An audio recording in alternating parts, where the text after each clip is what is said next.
हम जहाँ भी गए रही तोरा का मतलब बा। और ये मयंक वैसे भी तोरा सारा के सारा सच्चाई बता देले होई। ये हमार बदला है काजल, बदला।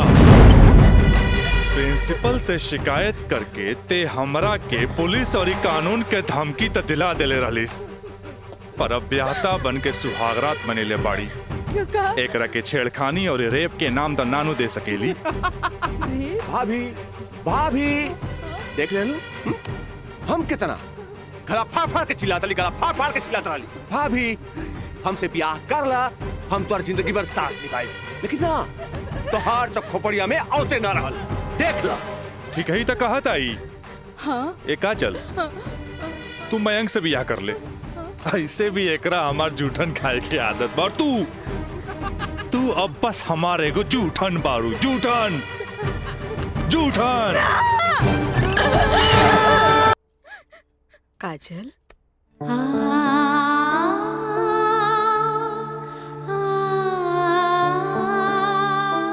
अरे इतना रोवे की कोनो जरूरत नहीं है बेटी।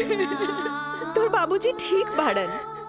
अरे वो तो बुखार के कारण ब्लड प्रेशर बढ़ गई रहे।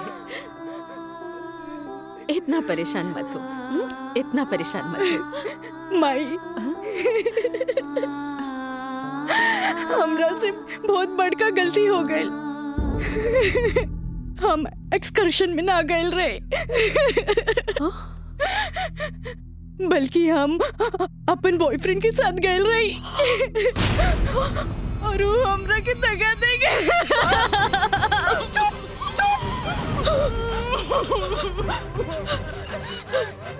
सच सच बता, सच सच बता। कहाँ भाई? तू ठीक तो बाड़ी ना? तू ठीक तो बाड़ी ना? हम ठीक तो ना बानी माई। माई, तू हमरा के एक वचन दे कि तू हमरा से दोबारा कुछ ना पूछबे। जो भाई बहुत गलत भाई, बाकी हम अपने आप के ठीक कर ले माई, अपने आप। अच्छा ई बतावा, आज रोज डे पर एकदम तोर हाथ खाली खाली काहे बा? ना कोनो दोस्त, ना कोनो प्रेमी। हमरा ई सब में कोनो इंटरेस्ट नहीं है। ई गुलाब के टोकरी तोरा खातिर भेजले हम। ई के भेजले हम? राज बाबू मयंक साहब कहले हैं कि लाल गुलाब के टोकरी काजल के दे आवो। देख लू तहनी के आज हमारी प्यारी काजल पर कितना सारा प्यार बरसल वो राज बाबू से। लेकिन हम एक बात कही काजल, ई गुलाब के जैसन मुस्कुराइया, बाकी गुलाब के जैसन बनिया मत, काहे कि ई गुलाब की खुशबू एकर फितरत हा, तो मुरझाए लेकर किस्मत होला। तू ठीक कहलू प्रिया। ई राज के बच्चा के तो देखे के पड़ी। अरे देखे के पड़ी। ए भाई, मैच एकदम नजदीक आ गइल बा। बुझात नहीं खे कि हमनी के जीत पावल जाई, समझला? हे, हार के बात करे बता जो अपना ससुर घर, ससुर के नाती पहले ही हार के बात करता। ये देखा तारे, विक्ट्री है विक्ट्री, विक्ट्री हमनी का हो। अरे पिंटू, एकरा के बता कि हमनी जीतब की हारब। जब तक हमनी के टीम में राज बा, हमनी के केहू ना हरा सकेला। केहू ना हरा सकेला।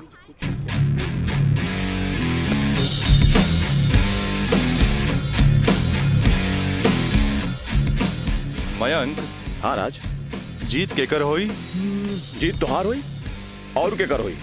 और जीत सिर्फ फुटबॉल में ही ना, प्यार में भी हुई। एक से एक टुकड़ा गुलाब का फूल भिजवा देनी है। लेकिन यार गुलाब बहुत महंगा हो गया। अरे 500 रुपया हमारे पॉकेट से लग गई है। समझ गई नहीं तोर नौटंकी। इले 1000। पीछे से आवत भी तोहर प्यार और हम चन्नी बाजार। हेलो काजल। हाय, एक सेकंड। चलो लोगिन फैन, मैदाने में अब देखल जाई। हाँ हाँ चला चला। राज, तोहरा हम कैसन लड़की दिखत बानी? शरीफ, अच्छी लड़की। गलत। तोहरा जैसन लड़का खातिर हम एक बहुत ही बदमाश लड़की बानी। अच्छा ई बतावा, टोकरी भर फूल भेजे के का मतलब रहे? मतलब ई की दोस्ती और प्यार के फूल है, एकरा मुरझाए मत दिया। ए काजल, अपना दिल में हमेशा दोस्ती और प्यार ला जगह बनैले रहिए। ई जन्नत में बनेला, एक एक वो बिखरे मत दिया। रिश्ता जन्नत में बनेला, बिखरे मत दिया। देखा राज, अब तक हम तोहार हर छेड़खानी के नजरअंदाज करत रही, लेकिन अब टोकरी भर गुलाब के फूल भेज के अपन अमेरिकी दोस्त जमावे लगला। तोरा पता नहीं कि हमार बाबूजी कोर्ट में पेशकार बाड़े और उनकर वास्ता रात दिन गुंडा मवाली और पुलिस से होत रहेला, और ई भी जानला उ गुस्सेल भी जरूरत से ज्यादा बाड़े। वो तो हम तारा के देखते बुझ गल नहीं। वो थोड़ा सा हम तारा प्यार मोहब्बत का दिखा देनी, तू तो हमरा के गुंडा मवाली के लाइने में खड़ा कर देलू। देखा, हमरा ना चाहिए ऐसा प्यार व्यार जेकरा खातिर हम अपन सहेली के बीच में मजाक बन जाई। बड़ा खिसियाइल बिया, पट्टे वाला तो नइखे बुझात, पर हमरा भी तो उहे के पटावे में मजा आवेला जो ना पटे वाला होखे। पेशकार साहब। अरे मिथिलेश, बैठा बैठा। Thank you. पेशकार साहब, हाईली फाइल अगला हफ्ता के हर केस के तारीख पूरा ब्यौरा के साथ तैयार कर देनी है। वाह वाह, एगो साइंस के स्टूडेंट होके तू सिविल कोर्ट ज्वाइन केला, हमार फाइलो तैयार कर देला जी। मिथिलेश, जब से तू यहाँ पर ज्वाइन कैला हमार कुल काम आसान हो गया। एगो बात कहीं सर, रउआ अखिलेश आ हम मिथिलेश, राउर काम के तो डंका बजिए रहल बा। अब हमरो तो कुछ सेवा करे दी। जानी ले, एमे हमरे फायदा बा। एगो क्लर्क होके हमरा फ्री में पेशकार के अनुभव मिल रहल बा। आज ही फाइल तैयार करे में तो तोहरा पूरा दिन लग गेल होई। चला, कोनो बात ना, यहाँ से सीधे घर चले के आ खूब बढ़िया नाश्ता करेंगे। आवा। पेशकार साहब, ये हमरो कहे के रहे कि आज रउवे साथे घर चलब। अच्छा।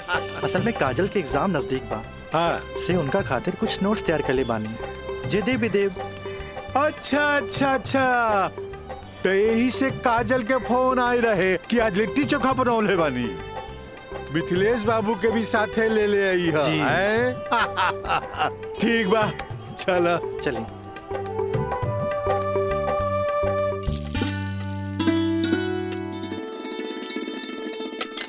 काजल। हाँ माई। बेटा तनी है बैगनवा देख तो।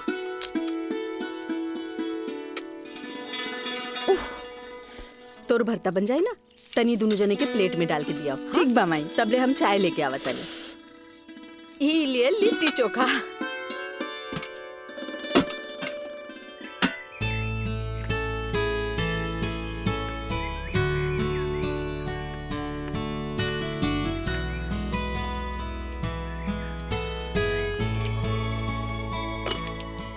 का काजल, कैसन बारू? हम ठीक बानी।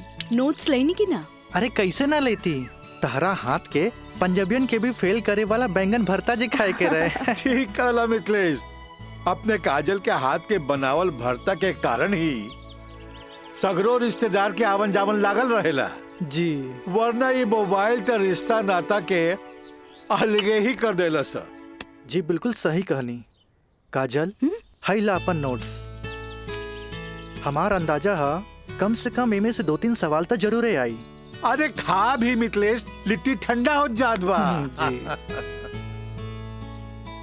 अब ऐसे भी 2 दिन तक लेते ही नोट्स के हाथ लगाए वाला नहीं की, काहे कि 2 दिन के बाद फ्रेंडशिप डे जो आ रहल बा। हाँ। रउआ का समझा फ्रेंडशिप डे? दे 300 रुपया। 300 रुपया?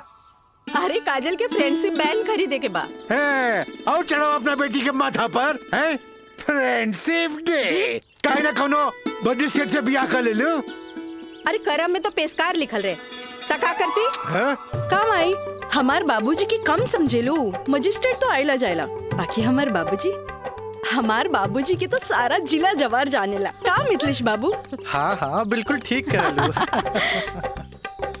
ये दोस्ती हम नहीं तोड़ेंगे, तोड़ेंगे दम मगर तेरा साथ ना छोड़ेंगे।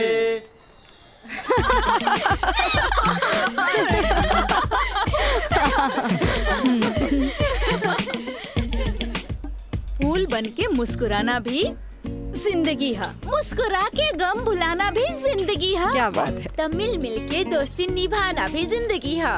अच्छा, हमने के दोस्त तो बरले बानी, बाकी तू कैसन दोस्त की बात कर रहल बाड़ू? ई हमरा समझे में ना आइल। सपना, तू समझ लू का? ना, हमरा तो बिल्कुल समझ में ना आई। वही तो। ई का समझी, बाकी हमरा समझ आ गई। कहा तो बता दी। अरे बताओ बताओ। दोस्ती हर चेहरा के मीठ मुस्कान होखेला, दोस्ती ही सुख दुख के पहचान होखेला। वाह वाह वाह। अगर रूठ भी जाए कोई दोस्त त दिल पे ना लेवे के, काहे की दोस्ती त सुख दुख के पहचान होला। और हमार मानना बाकी अगर कोई सच्चा दोस्त रूठ जाए तो ओकरा के त मना लेवे के चाहिए। बिल्कुल सही। बाकी हम एक कर जरूरत ना समझी, काहे कि बुरा दोस्त कोयले के समान होकेला। गरम होके तो हाथ जला देवेला और ठंडा होके तो हाथ काला कर देवेला। बड़ा आए दोस्ती समझावे वाला।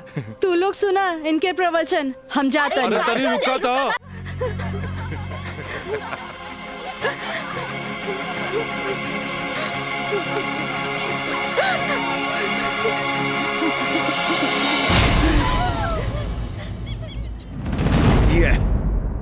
काजल, तोरा परेशान होके के जरूरत नहीं खे। खबर भेजवैनी हा, राज आपते हुई। मे आई कमिंग सर? यस, कम इन। का बात बस सर, आप उनके बोले नहीं हो? हाँ, ई का सुनतानी हम हो, तोरा जैसे स्टूडेंट के वजह से ही कॉलेज के बदनामी हो जाला। को एजुकेशन के मतलब ही ना हा कि कॉलेज में कोई लड़का लड़की के छेड़खानी करे। लेकिन सर, हम कुछ ना सुनने के चाहता नहीं। अब कोई ना कोई स्ट्रिक्ट डिसीजन हमरा लेवे के पड़ी। ठीक बा काजल, तू जा सकेलू। जी सर, थैंक यू।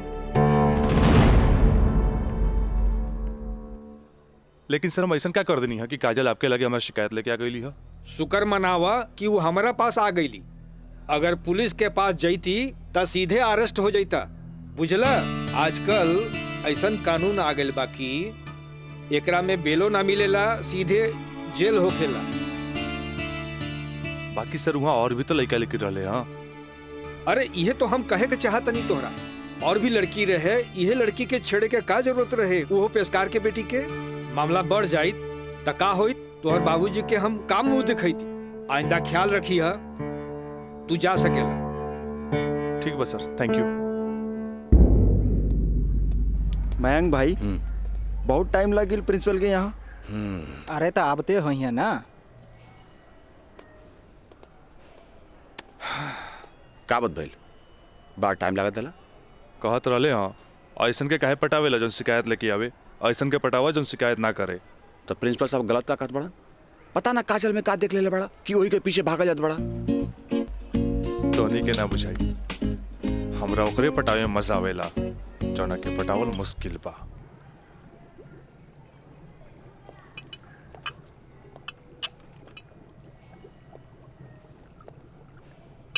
क्या हो रहा है? जी सर। ए पिंकी, हाँ, रिटन एग्जाम तो बढ़िया गए, बाकी लागत है कि प्रैक्टिकल तो हमरा ले डूबी।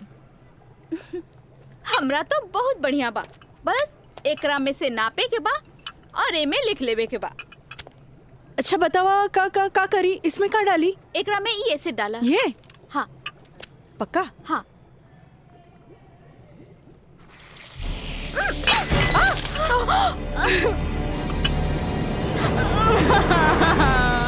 अरे काजल! काजल! Where are you going? What happened?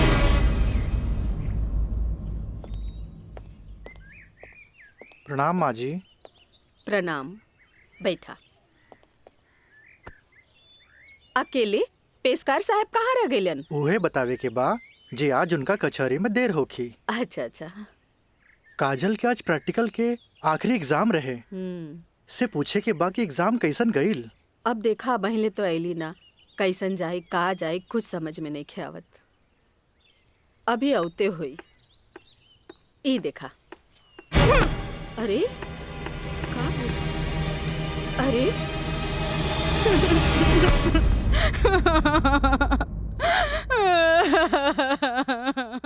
काजल, काजल, ए काजल, का भइल? अरे हमनी के अनदेखी करके यहाँ के रोवे लगलू। अरे का भइल? परीक्षा तो ठीक से गई ना?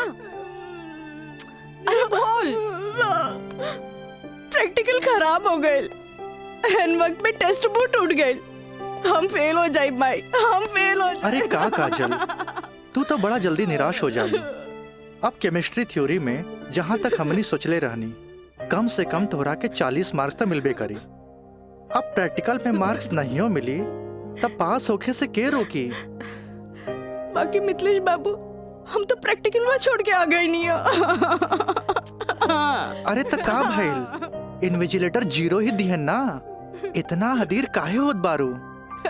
हाँ, एग्जामिनर अगर एकरा के इशू बना ले, अब माइनस मार्किंग करें, तब बे फेल होए के बात हो सकेला। अरे तो रो रो के हलकान भैला से का पास हो जेबू? ई देखा था, जा मुँह हाथ धो, भगवान सब ठीक करिए। जा। का ठीक करिए? अरे अब कहा होई कुछ समझ में नहीं क्या, कुछ ना बुझाता हमरा के। माँ जी, अब रहुआ परेशान मत होई, एकर थ्योरी पेपर बहुते बढ़िया गईल हा। अरे तो तुहार गाइडेंस रहे तबे ना। अरे साइंस के स्टूडेंट रही त गाइड कर देनी, एमे का। त ठीक बा, अब तू ही समझावा ओकरा के। ठीक है। आई लघु हो जा चुप। भैया एक सैंडविच लाइए। हाँ हाँ ले।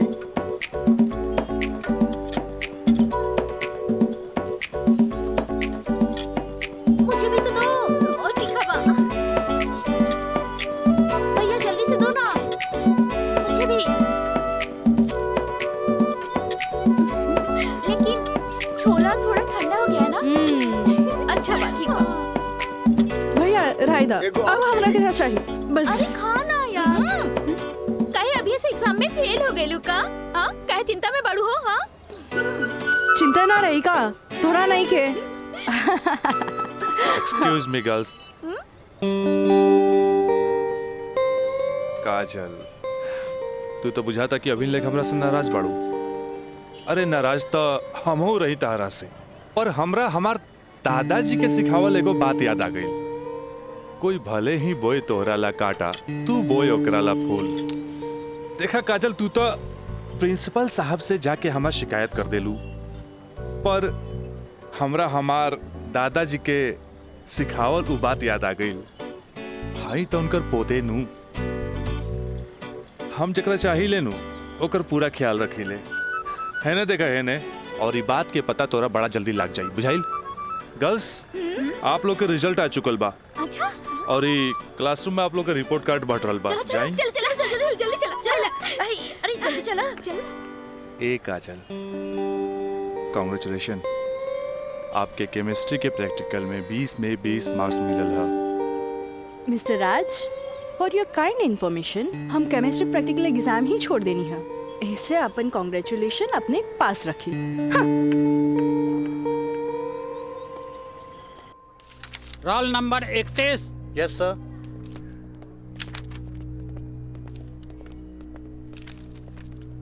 Roll number 32। Thank you sir.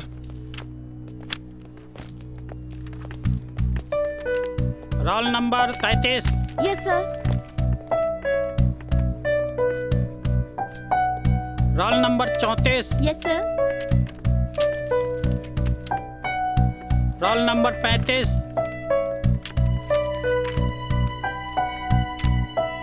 Roll number 36।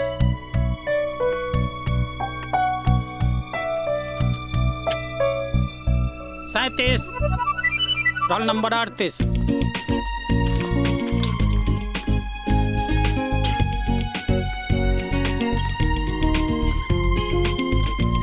है ना? देखा है ने, और ये बात के पता तोरा बड़ा जल्दी लग जाए, बुझाइल?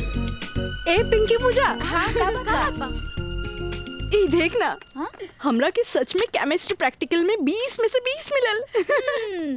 ई जरूर राज के कारनामा है, काहे कि ये इन्विजिलेटर शर्मा जी ओकर बंगले पे तो ठहरल रहलन। ओह, हाय मैं मर जावा।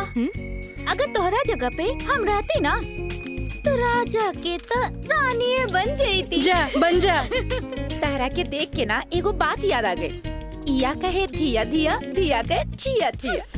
एक हवा जौन तहरा पे जान छिड़केला और एगो तू हा जौन एकरा के ठेंगा दिखावत हिया। अच्छा चला चला, हम तो परीक्षा में पास हो गए नी, ये हमरा खातिर बहुत बड़ा बात बा। पापा देखिए तो बहुत खुश हो जाइए। हाँ चला चला चला।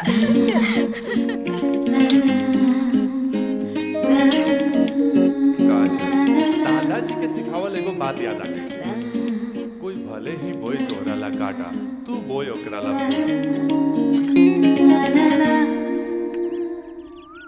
ई ले। अरे भाई अपोजिट टीम आ गइल बा, हमनी के का होई? अरे आ गेल त का बैल हो, अभी तो टाइम बानू मैच में। टाइम बा त का एहिजे बैठ के टाइम पास करबा। ए जब हमनी के मैदान में जाएम नु तो देख के थर्रा जाइलो, ठीक बा? अब चला जौन होई तो मैदान में देखल जाई, उहे देखल जाई। चलो राज भाई बॉल दे। तोहनी के इतना हड़बड़ी बना तब बड़ा सन, हम आवा तानी। चलो लोग चलो आवा।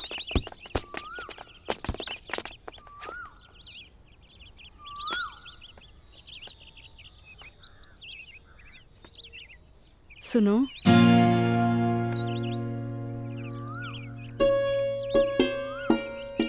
सॉरी राज, हम तोहरा के गलत समझने, लेकिन तू तो सच में दिल के राजा बाड़ा। और तू ये राजा के दिल के रानी।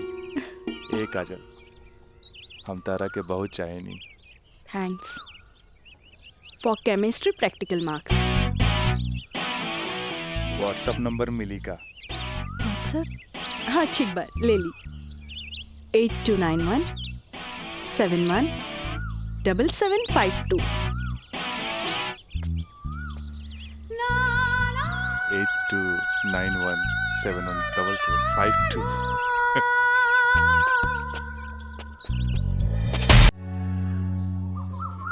अच्छा ये बताओ यार कि तो हम लोग अब क्या मतलब हाँ प्यार कब से चला था?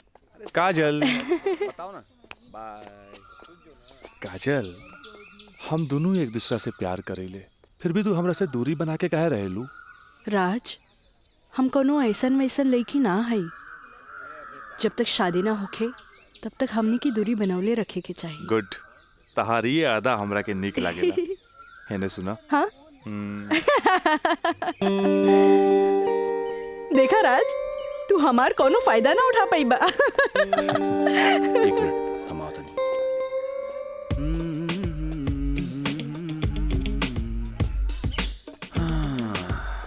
राज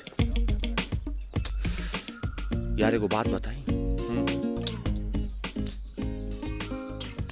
काजल अब यार हमरा के भी अच्छा लगेगा यार। हम एगो बात बताई। तू हंसुआ के बिया में खुरपी नियन गीत मत गो। वो तो और भाभी लागी। का लागी? भाभी। चल।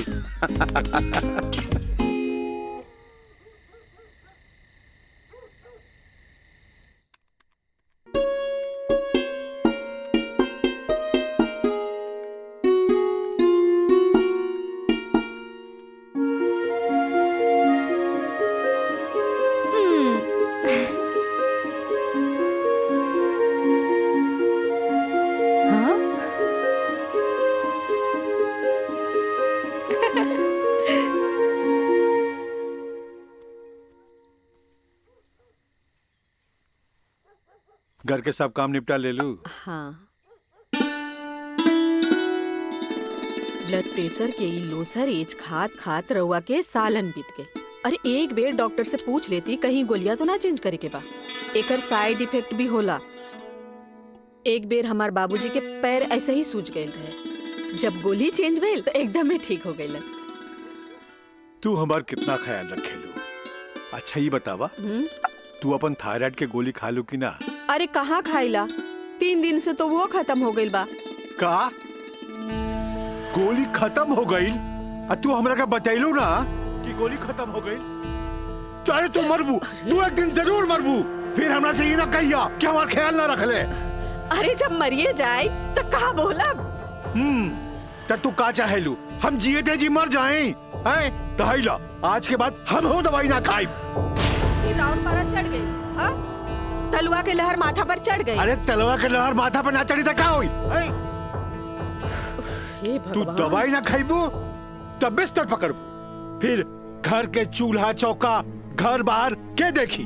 अरे हमरा तो कचहरी के काम से फुर्सते ना मिलेला, फिर बैठ के तुम्हारी सेवा के करी। अरे के करे कहा था सेवा? मत करब, मरे दे, मत ले बापन कचहरी से छुट्टी। तू तो यही चाहता रू कि समाज हमरा के रंडवा बन के फिरत देखत रहे। हे भगवान माफ करी हमरा के। अरे तू हमरा के माफ करा। जाई। अब हमरा कोनो जुगाड़ करे के पड़ी। काजल। हाँ काजल वे के माथा चाटी। काजल, काजल जी का करता रू? पढ़ाई करत रही, वो इंटरनेट से कुछ नोट्स लेत रही। ठीक है काजल, तो क्या हमार क्रिया आज से तो हाथ ड्यूटी है कि तू अपना माई के रोज भोरे भोरे थायराइड के गोली देबू। अरे वो तक खुद मरी है और हमने सबके बीमार दी है। कॉलेज जायलू ना? जी बाबूजी, लाइब्रेरी में पढ़ाई खातिर कल संडे है, फिर भी हम जाए। ठीक ना बाबूजी? गुड, वेरी गुड, ऐसा ही पढ़े के चाहिए, तब तरक्की करबो।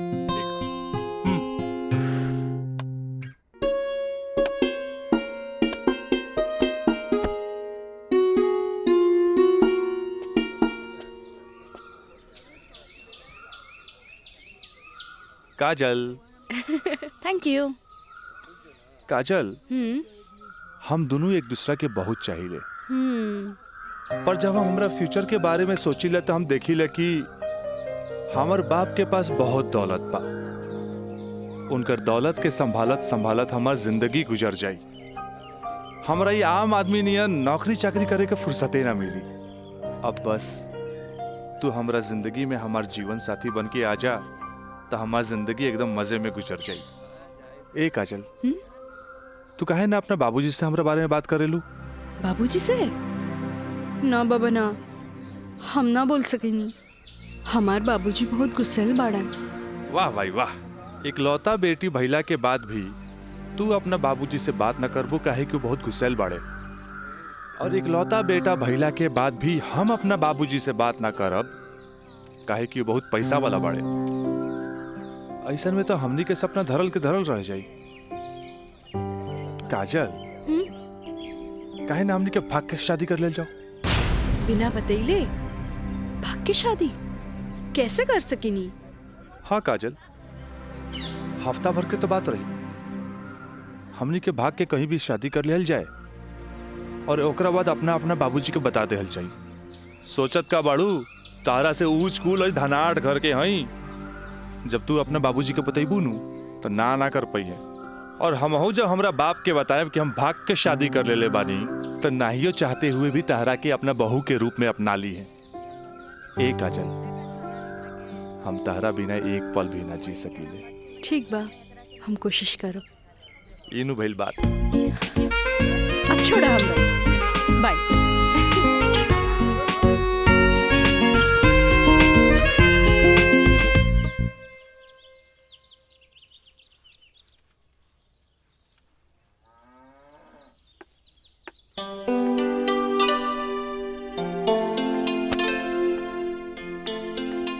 काम आई थोड़ा सा आराम नहीं किया होत का? जब देखा काम का सिर्फ काम ही करबू।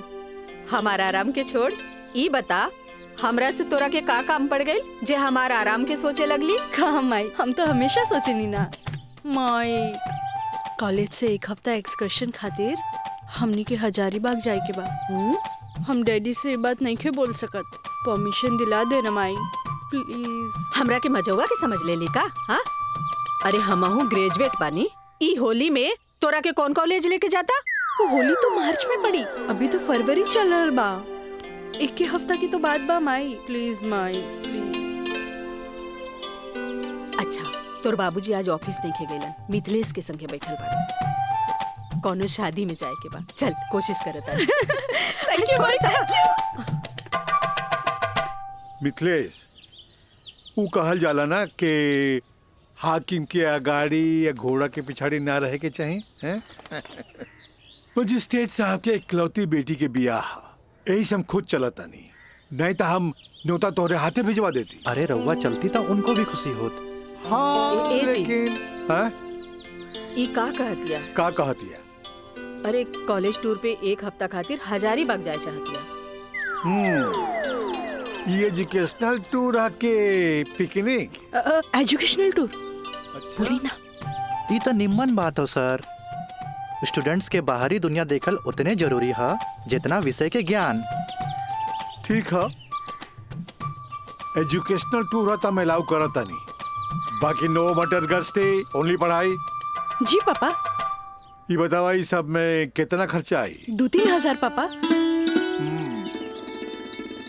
तू हमारे से 5,000 ले ला, ठीक है? थैंक यू पापा। चलो तू हमरा के दिखावा कि वो न्योता के कागज तैयारी के लिए बांध देले बानी। चलो आए। मिथिलेश हम आवत है, बैठो। जी सर जी। Thank you so much Mithilesh बाबू। अगर रउआ ना बोलती तो ये हरगिज ना मानतन। अरे वो तो हम तुहार मुंह देख के साथ दे देनी। जा मजा करा। कैसन लागल? वाह सो ब्यूटीफुल। ये कहाँ लेके आ गई ला? पहले चला था तब ना पता लगी। उतरा। अरे स्टैंडवा कहाँ चल गई?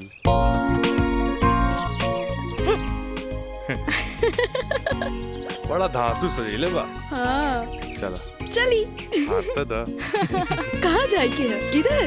हाँ, इधर जगह तो बड़ा झकास बा। क्या यार राज, कब से हम तुम्हारे इंतजार करत बनी, इतना लेट कर तू? मयंक राज मयंक यहाँ? हाँ एकरा पहले भेज देनी। इस सारा जे तामझाम बा इस सब के अरेंजमेंट के करी। यार तो हम लोग का शादी खातिर एक विद्वान पंडित से बात कर ले बानी, और देखा तोहनी के आराम खातिर यहाँ सारा साधन सुविधा मौजूद बा। और हाँ हनीमून खातिर स्वीट रूम भी बुक कर ले बानी। और देखा अब हम निकलता नहीं कहे कि हमारा के मंदिर जाए के बा, और मंदिर जाके पूरा शादी का सामग्री लेके आए के बा। बाप रे इतना सब तैयारी। अरे शादी की करबा, हमार दोस्त राज का शादी बा। गलत बात। शादी होता हमार सपना के शहजादी काजल के राज के साथ। अच्छा देखा यार, जो तो पैसा दे रहा सब पैसा खत्म हो गए कुल ताम झाम में। ऐसा करा कि हमरा के तू 25,000 रुपया और दे दा, काहे कि बहुत सारा काम बाकी बा अभी। पैसा के कौन बात भाई, ई ले। अगर बाबूजी अगर ये शादी करते नु तो लाख के खर्चा लाखों में चल जाई। दोस्त महिम रिश्तेदार पूरा शहर के बुलाईते। और वैसे भी तो बाबूजी जब रिसेप्शन पार्टी दी है तो जाई खर्चा बढ़ी। अच्छा हम निकल रहे हैं, बहुत सारा काम बाकी बा। ठीक बा, तू लोग आराम कर। चलो बाय बाय। बाय। तो काजल अब तक गला लगईबू नु? यहाँ तो यहाँ के जाना था हमनी के। ओ Raj I love you. I love you too. जुबान निकालिए, बंद कीजिए। ठीक है।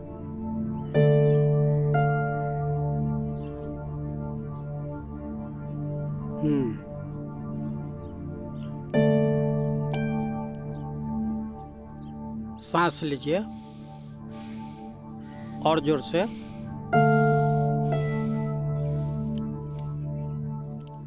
घबराए के कोई बात नहीं है। ऊपर के बीपी थोड़ा बढ़ गई है।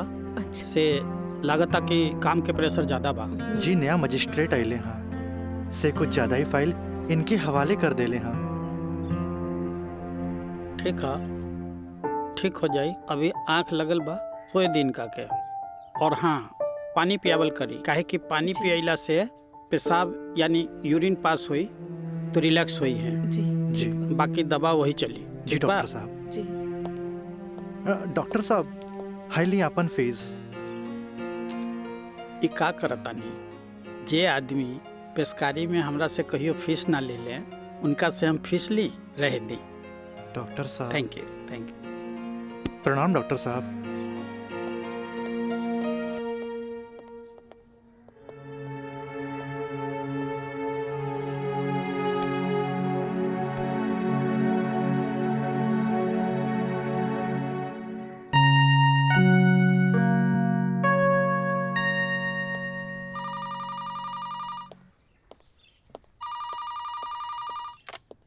हेलो, हम काजल बोले तानी। हाँ काजल बोला, कैसन बारो? माई बाबूजी कैसन बाड़न? बाबूजी के तबीयत खराब बा। बीपी बढ़ गई हा, से सुतले बारन, उठाई का? हाँ नहीं छोड़ दी, यहाँ सब ठीक बा। आप कैसन बानी? हाँ हम तो ठीक बानी। माई के बुलाई का? ना रहे दी, आके हम सरप्राइज दे।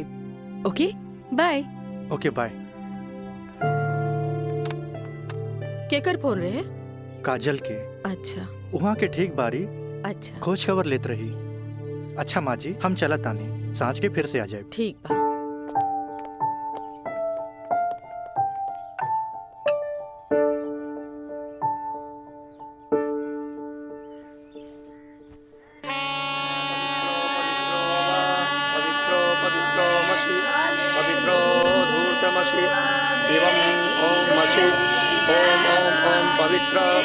पवित्राः केशवाय माधवाय सर्वेश्वराय अपितृ स्वाहा तत्पुरुषाय स्वाहा। ओम नमः स्वदन्ताय सहस्राक्षाय सहस्रपदे पूर्वशे पवित्रमशे सर्व ऊर्ध्वमशे चन्द्रमशे ओमाय ओम ओम ओम ओम ओम बुधाय ओम पवित्रो वा पवित्राय नमः सावित्रे नमः पवित्रे नमः तत्पुरुषाय सर्वेश्वराय नमो नमः। ऊर्ध्वमशे पवित्रमशे सर्वमशे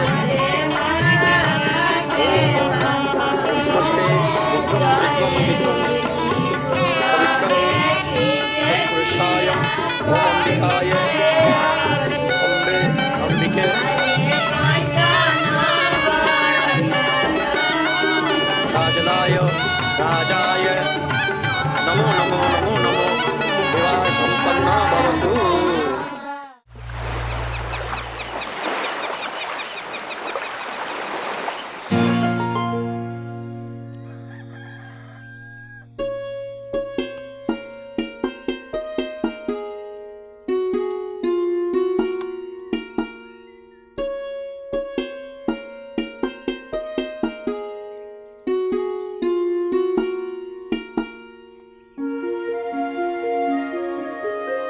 काजल, काजल,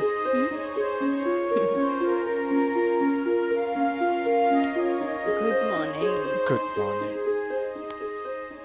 उठे के मन तो हमरो ना करत रहे, पर खाली सुतल रहला से जिंदगी ना नु चली।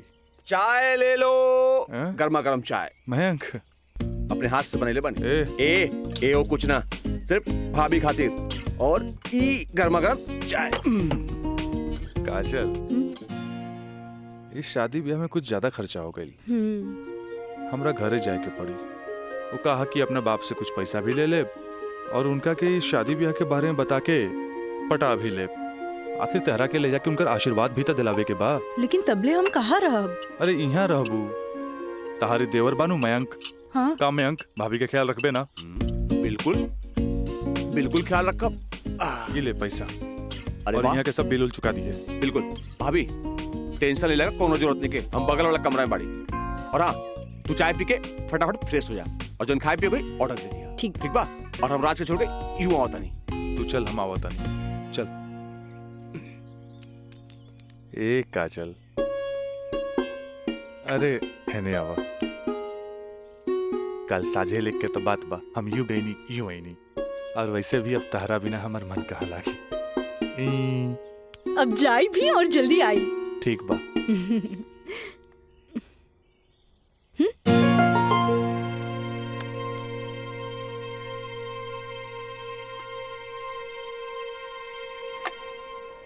हेलो, हाँ। अरे देख रही हो कि मैं ऑफिस में हूँ, कितना काम पड़ा है, कितनी फाइलें पड़ी हैं, और तुम हो कि ये ले आइएगा वो ले आइएगा। हद कर दिया तुमने यार। मैं कम इन सर? कम इन। अखिलेश बाबू कैसन बाड़न? जी बीपी तो कंट्रोल में है, बुखार के वजह से थोड़ा कमजोरी आ गई है। यही से शुक्रवार तक की छुट्टी की अर्जी दे ले हैं। कोनो बात नहीं के, दिन रात काम करे वाला आदमी के अरे थोड़ा बहुत आराम तो चाहिए ना। जी कह दिया ऑफिस के चिंता न करे जी। जब वो ठीक हो जावे तबे ऑफिस आवे। ला एकरा के फाइल में लगवा दे। Thank you sir.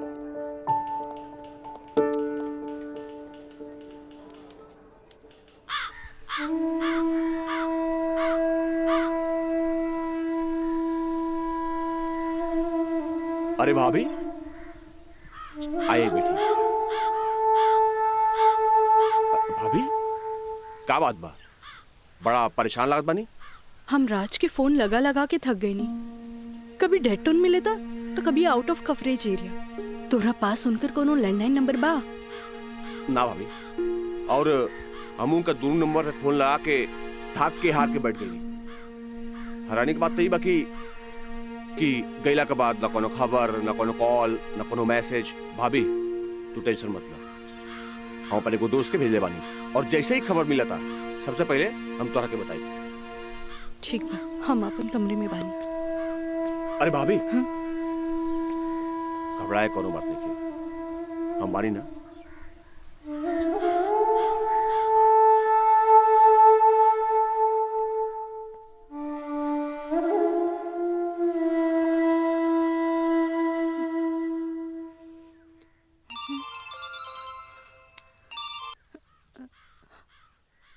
Kajal, trip कैसन जा रहल बा?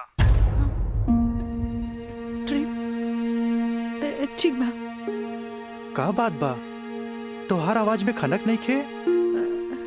नहीं नहीं, ऐसा कोनो बात नहीं खे। हमार मतलब सब ठीक बा।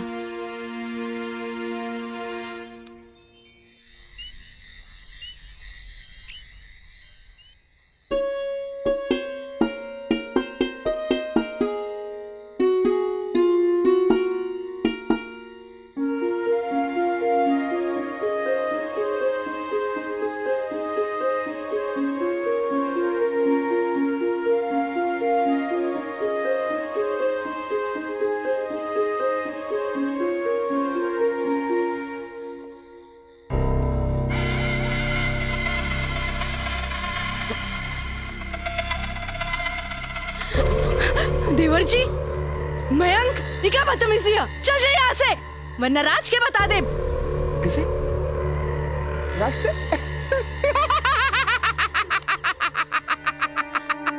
राज से?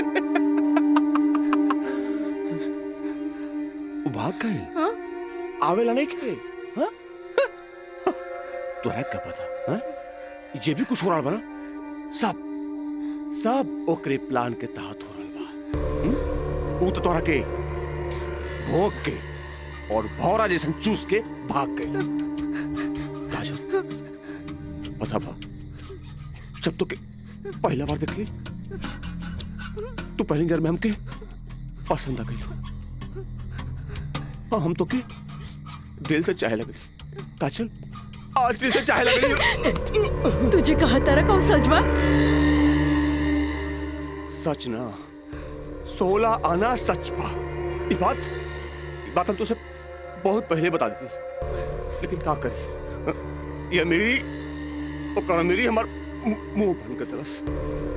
देखा, तू गरीब, हम गरीब, हम तो क्या अपने काजल? हाँ, हमसे ब्याह कर ला, हम तो क्या अपने, हम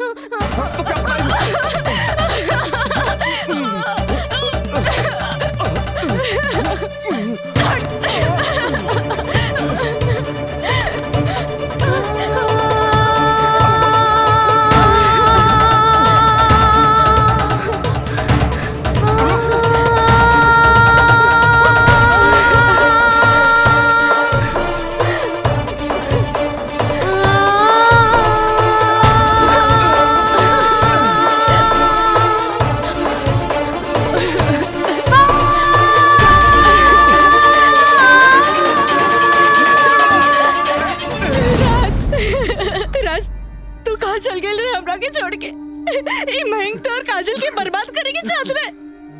तू बोलत काहे नहीं कि राज बोली ना। हम जहाँ भी गए रही तोरा का मतलब बा? और ये मयंक वैसे भी तोरा सारा के सारा सच्चाई बता देले होई। ये हमार बदला है काजल, बदला। प्रिंसिपल से शिकायत करके ते हमरा के पुलिस और कानून के धमकी त दिला देले रहलिस, पर अब ब्याहता बन के सुहागरात बनेले बाड़ी।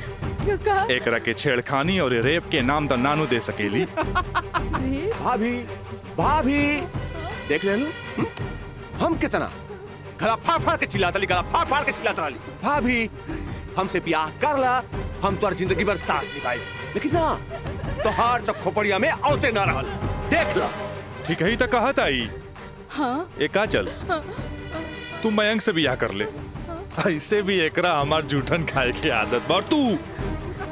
तू अब बस हमारे को जूठन बारू, जूठन जूठन।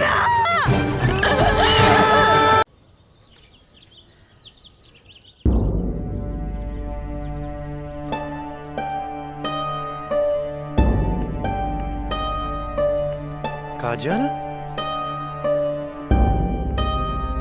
काजल कहाँ भइल मई बाबूजी के?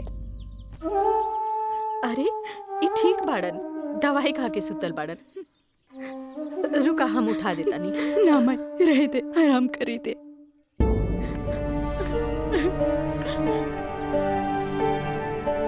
काजल का भइल सर? सर का भइल?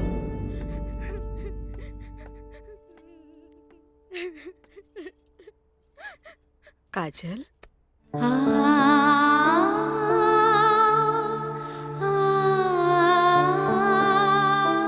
अरे इतना रोवे की कोनो जरूरत नहीं खेबी। तोर बाबूजी ठीक बाड़न। अरे वो तो बुखार के कारण ब्लड प्रेशर बढ़ गई रहे। इतना परेशान मत हो, इतना परेशान मत हो। माई हमरा से बहुत बड़का गलती हो गई। हम एक्सकर्शन में ना गए रहे, बल्कि हम अपन बॉयफ्रेंड के साथ गए रही। और वो हमरा के दगा दे गए।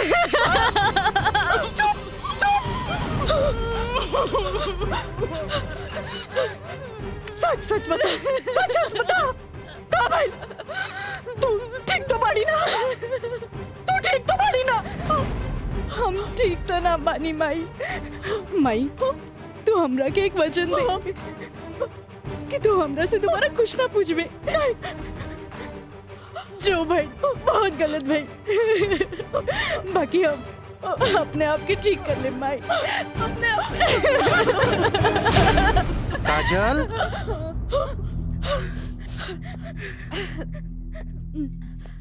काजल, बाबूजी तोरा के बुलावत आ रहे।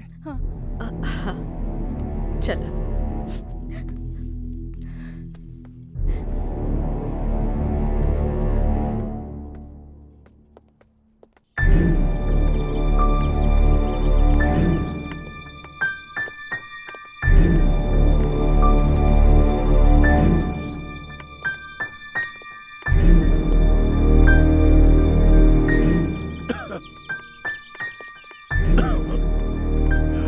प्रणाम बाबूजी।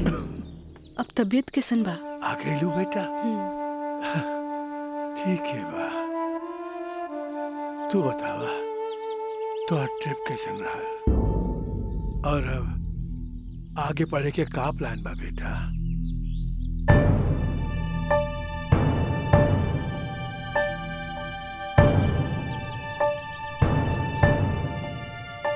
बतैलू ना बेटा? पापा हम वो साइंस ना पढ़ के लॉ पढ़े के चाहता नहीं। तो ओकरा में का बात है बेटा? विषय कोनो खराब ना होखेला, पर जरूरत है तो ओकरा में अच्छा करे के। अगर तू लॉ ज्वाइन करे के चाहता रहो तो लॉ ज्वाइन कर ला।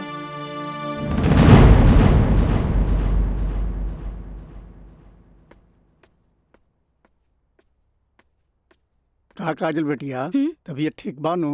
क्लास कब के खत्म हो गई? तू बैठल वारू बंद करे के रहे। हाँ काका, रूम लॉक कर दी। हम तो बस ऐसे ही बैठ गए रही। अच्छा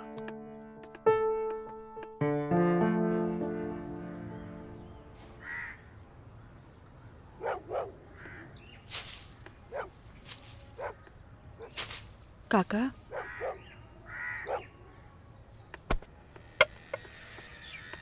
अरे बिटिया तू फिर आ गेलू? अरे हम कई साल से देख रहल बानी कि हर 3-4 महीना पर तू आ जालू।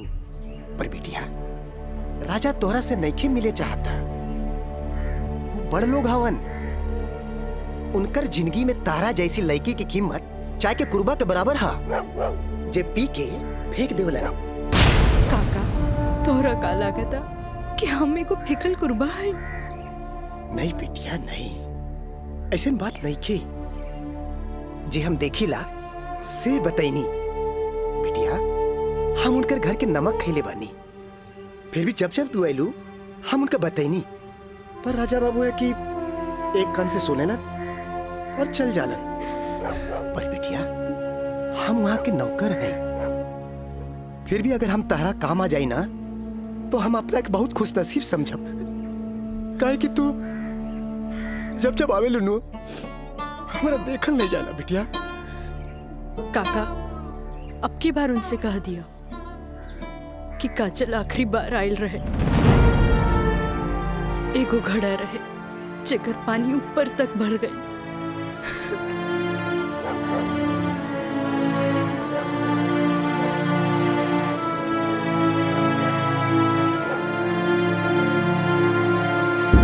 मैडम जी ये कुछ बिल है, कारपेंटर बिल है, ये टेलीफोन बिल है और ये लाइट बिल है और कुछ वगैरह वगैरह काफी बिल है, आप देख लीजिए। माँ ये मैनेजर साहब तारा के महीना भर के बिल और खर्चा के हिसाब दे देले। अब तू उठबू, उठ के जईबू, अलमीरा खोलबू, चेक निकलबू, फेन आके बैठबू, तब साइन करबू। हमरा माई के कितना काम करे के पड़ी। यही ला हम सोचने की काहे ना चेकबुक वाले के हम ही आ जाई। नीमन कैला।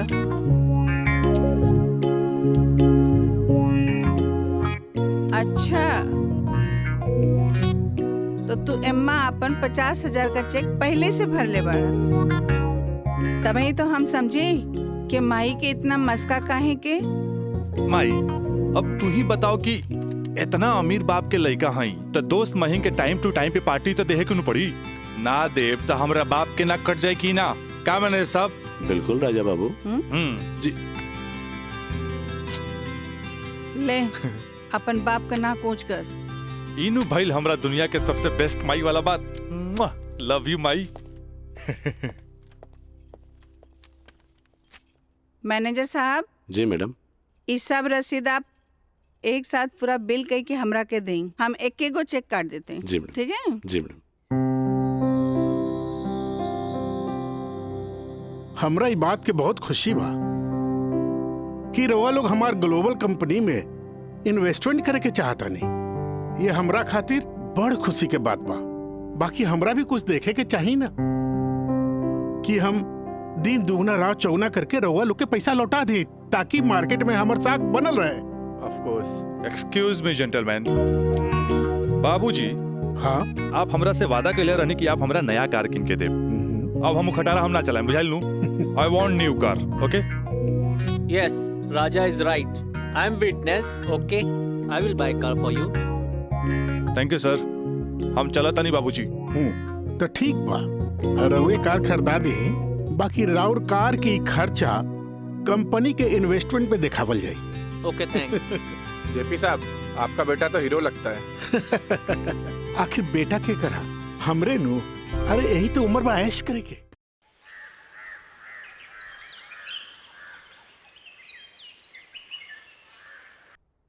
काजल जी तारा के देख के हमें 4 साल पहले के काजल याद आवतिया। याद है तारा के मिथिलेश के साथ डरत डरत तू हमरे चेम्बर में आ ललू लॉ कॉलेज में एडमिशन खातिर हैं। ई कानून के पढ़ाई कैसे एगो लड़की के बहादुर और समझदार बना देवेला। काजल हम चाहता नहीं कि पहला केस तू खुद अपने लड़ा, कैसन रहे? लेकिन सर तू घबरा मत, हम तारा बारे में केहू से कुछो न कहनी है। देखा ये वकील लोग अपने क्लाइंट का सिक्रेसी अपने साथे चिता में ले जालन। बैठा। हाँ तो केस ये है कि मौकी ले गरीब लड़की है जेकरा के शादी का झांसा दे के पहले भोगल गए और बाद में जूठन की तरफ फेंक दी। वो दहेज के केस न कर सकत रहे काहे कि वो गरीब रहे। वो रेप के केस न कर सकत रहे काहे कि वो अपने घर वालन के मुंह पर कालिक न पोते के चाहते। प्रताड़ना का केस भी न कर सकत रहे, काहे कि वो घर में कबो रहली नहीं। अब वही मुवक्किल का केस तोहके लगे, अब वही गरीब लड़की का केस एक पढ़ल लिखल समझदार वकील के लड़ेगी। काजल, हमरे नजर में तू एक मर्द लड़की बाड़ू, हमें फख्र बा कि तू हमारे असिस्टेंट बाड़ू। आई एम प्राउड ऑफ यू बेटा। जी सर, थैंक यू।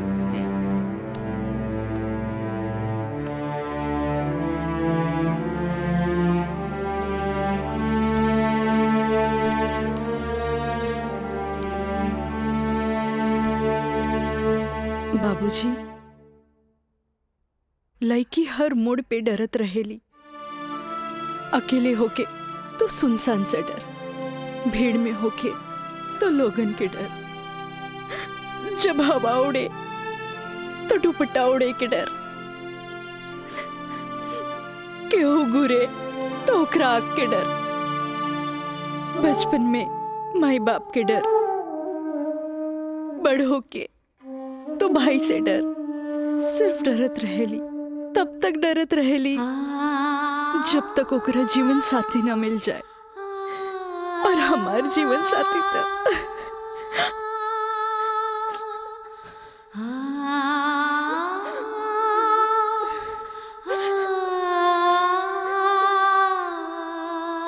बाबूजी, आज हमार पहला केस बा, राउर आशीर्वाद चाहिए। काजल, माई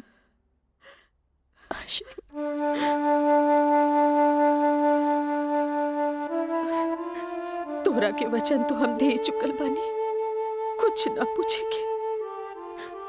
बाकी जौन काम में तू लगल बाड़ा, हमारा आशीर्वाद बा तोरा के कामयाबी हासिल हो।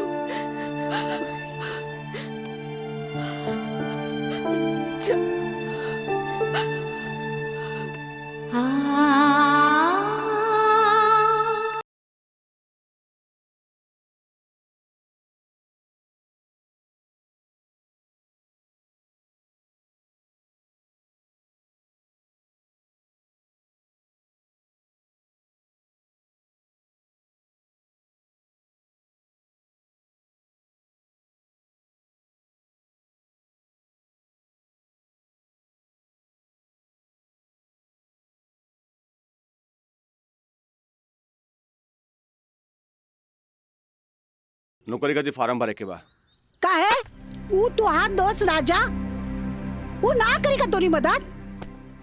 भाई, अब हमारा के केहू को मदद की जरूरत नहीं की, खुद नौकरी करे के बा, कमाए के बा, कुछ बने के बा। यही तो हम कहा था नहीं, उम्मीद हो चलल, नौकरी ना करबे तो कौन बाप अपन छोकरी तोरा से ब्याही। हमरा का, हमार जिंदगी के का, आज है कल ना रहे। फिर बहुत हो गया भाई, चल पैसा दे।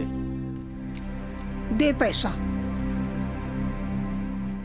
तोरा से मुंह लगाए बेकार है। पैसा पैसा पैसा। हाँ हाँ दे। देता नहीं।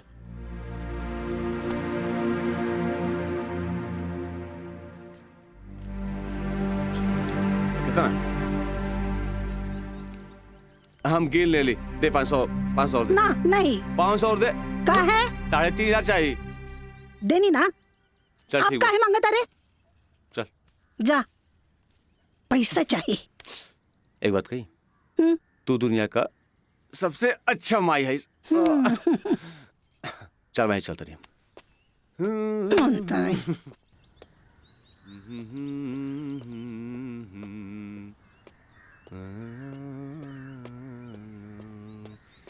मयंक, काजल, तू इतना दिन बाद यहाँ? हमरा तोरा से कुछ बात करे के बा। चलो घर बैठा। यहाँ ना, चलो कॉफी डे में बैठल जाए। Coffee day? अरे सोचा मत, हम पियाई कॉफी तोरा। चलो ठीक। चलो।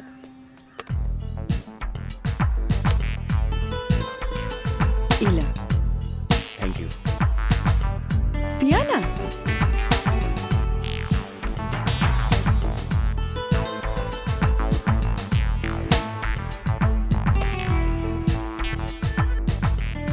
काजल, आज तोरा के यहाँ देख के बहुत अच्छा लगा था। और एक बार बताई, पिछले 4 साल में कौनो ऐसा दिन ना गुजरल, कौनो ऐसा पल ना गुजरल जिसमें तुके याद ना कैलो। अच्छा कोई छोड़ा, ये बताओ कि आज हमार कैसे याद आई? पहले हम अपन अतीत से लड़त रही, लेकिन अब हमरा लागता कि हमें सेटल हो जाए के चाहिए। बाकी तो ही बा कि के अपना ही हमरा के। अगर तुके प्रॉब्लम ना होके तो हम तोहरा के अपनाए। लेकिन हम गरीब हैं। अरे तो हम कौन अमीर बानी? हम तो गरीब बानी। हम और तू चाहिए तो अमीर हो सकत हैं। वो कैसे? हमार साथ दे के। जिंदगी भर साथ दे। ऐसे ना, प्रॉमिस करा। प्रॉमिस। चला। चला। हाँ।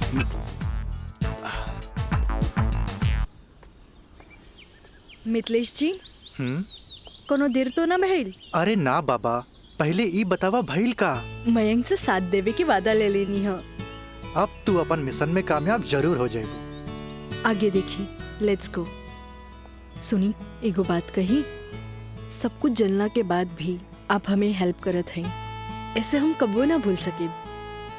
पहले तो ना, पर अब सोचे लगनी है कि जिंदगी के हर लम्हा में आपके जरूरत पड़ी। चल अब चली, तोरा घरे छोड़ दी।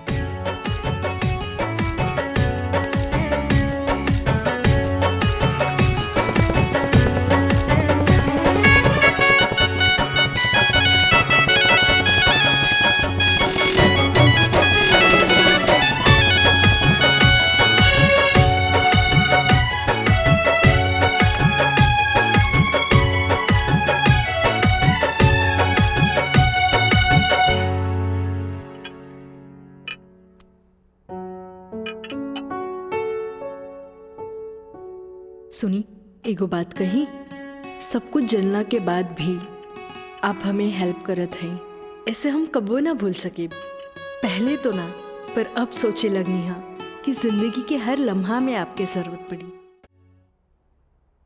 खाना लगा दी? ना भोला, आज तक ऐसा ही पेट भरल है। आज ना खाई बपने? ना। ठीक बा।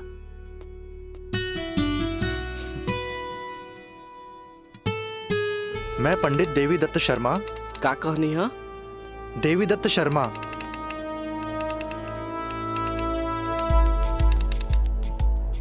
सत्रह मई के भाईल। अच्छा भैया तनी जल्दी करी, देर होता। ली। दी।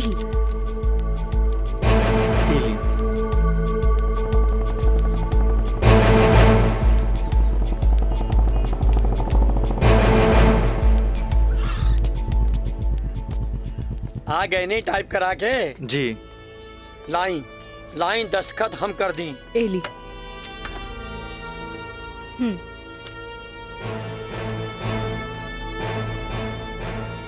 जय गणेश।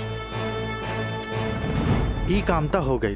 अब बैंक के दस्तखत लेवे के पड़ी। वो आप हमरा भी छोड़ दी, वो हम ले ले। ठीक है।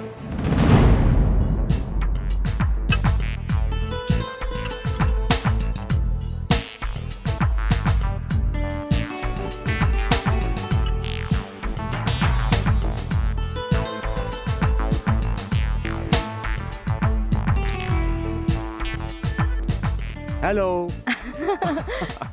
हाय।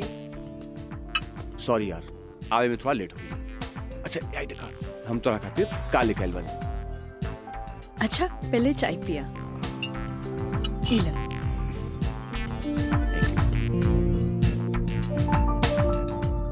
अंगूठी?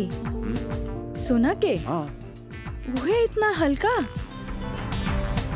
मन तो रहे कि हीरा के लेके आई थी, लेकिन का करी, पैसा का तंगी। अच्छा ई बतावा, खुशहाल जिंदगी जिए खातिर तोहरा कितना पैसा चाहिए? 20 लाख। अगर हम तोहरा पूरी 50 लाख दी तो कैसन रही? वैसे ही रही। समझ ला अनार की आंख मिल गई। तो चला फटाफट ई पेपर पे साइन कर दे। अरे पढ़ा मत, यही से हमनी करोड़पति बन जाए। हाँ ल ठीक है। डोलर भी कदम तो गिरब तो हर बहिया में ना।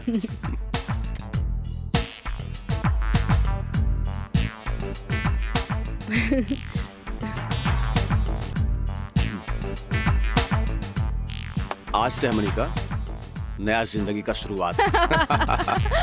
Romantic romantic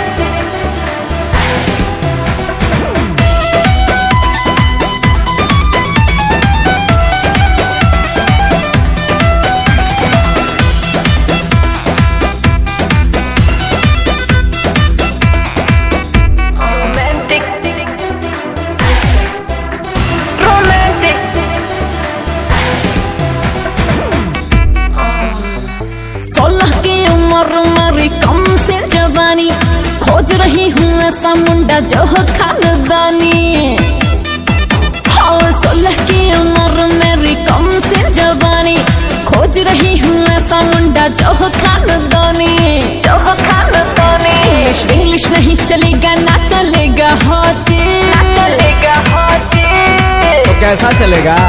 romantic romantic romantic romantic मर्द से करूंगी मैं शादी, तभी तो साले साले बढ़ेगा आबादी। रोमांटिक मर्द से करूंगी मैं शादी।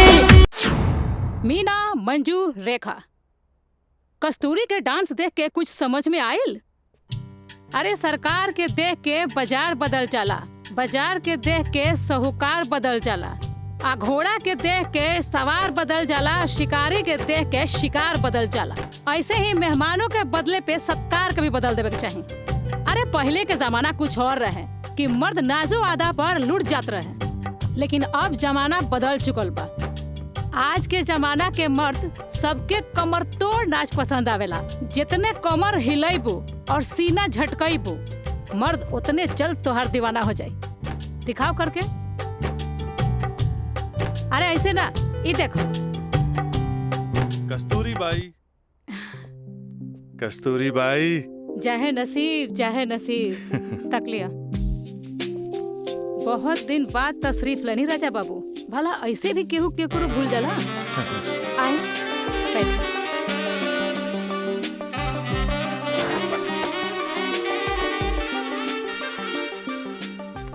ना कस्तूरी बाई, हम भुलाइल नहीं की।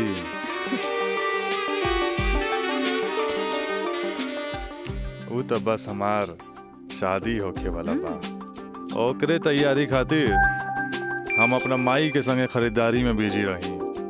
फुर्सत पाते तहरा लगे आ गई नहीं। अच्छा एगो बात बतावा, कौनो बेहतरीन डांसर बा हमरा बियाह में नाचे खातिर? बानो एगो नया परिंदा बा। हाँ। मंजू, राजा बाबू का उहाँ ले जा जहाँ आज निराली का प्रोग्राम होता। आई जाए।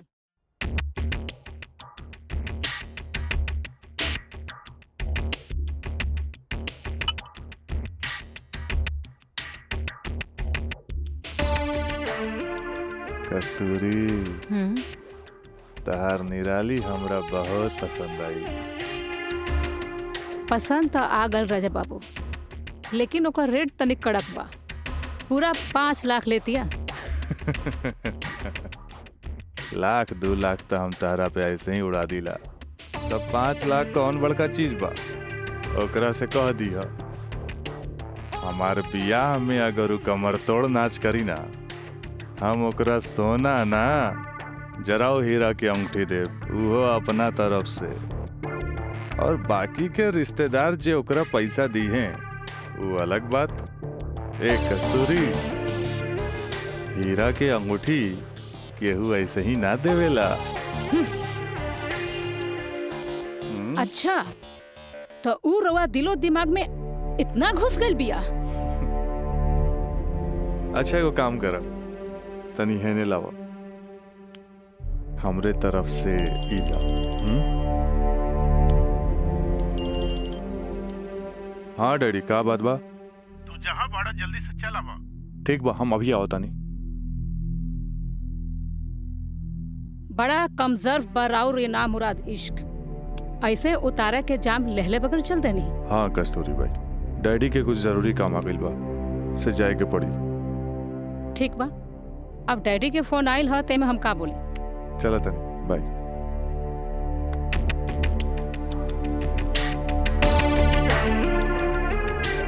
हीरा के अंगूठी तो दे गई, लेकिन तेरा दिल में गड़ल निराली के तीर निकाले के पड़ी।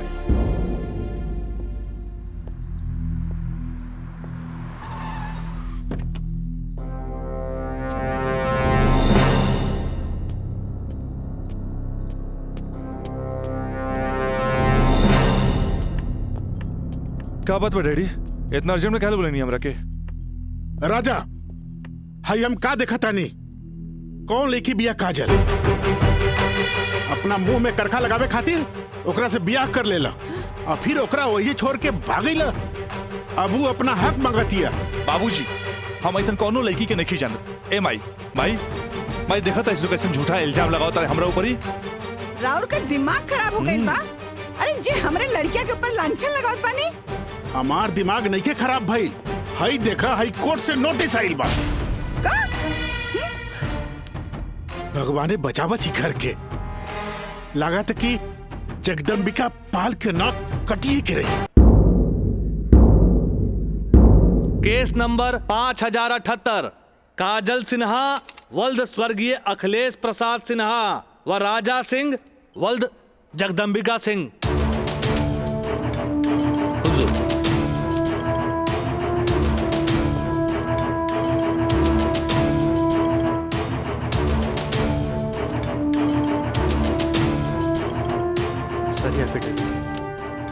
केकर? गवाहन के। अच्छा ठीक है, चल बेटा। मिलॉर्ड, असल में ये एक अमीर आदमी के प्रताड़ित करे वाला केस है। साथ में पढ़े वाला 2 बालिग दोस्त के आपन मर्जी से हम बिस्तर होए के केस है। I object milord. हमार फाजिल दोस्त एकदम बेकार का बात कर रहल बड़न। सच्चाई तो यही है कि हमार मुवक्किल काजल का बिया राजा के साथे बाकायदा मंदिर में भैल रहे। और यह 2 गवाहन के एफिडेविट, एगो राजा का सबसे खास दोस्त मयंक और दूसर बियाह कराए वाला पंडित। आप देख ली। 4 साल बाद हमार फाजिल दोस्त के मुवक्किल कहाँ रहले? सच्चाई तो ई बा जज साहब कि हमार मुवक्किल राजा के शादी रोक के रुपया ऐठे के एगो षड्यंत्र बा। षड्यंत्र। शादी? कैसन शादी? अरे राजा का शादी तो पहले ही हो चुकल बा। अगर दोबारा शादी भइल ना तो तोहार मुवक्किल जेल जाई, जेल। बस जज साहब बस, हमू इनका से यही पूछा तानी कि आखिर ये किस्सा 4 साल बाद ही काहे उठावल गई, बताई? हम बतावा तानी जज साहब।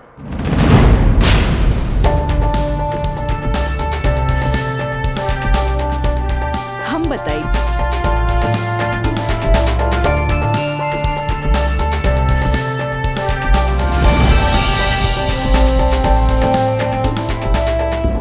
मिलॉर्ड, हम चाहेब कि ये केस हम खुद लड़ी। ई रहल हमार बार ऑफ अटॉर्नी के रजिस्ट्रेशन।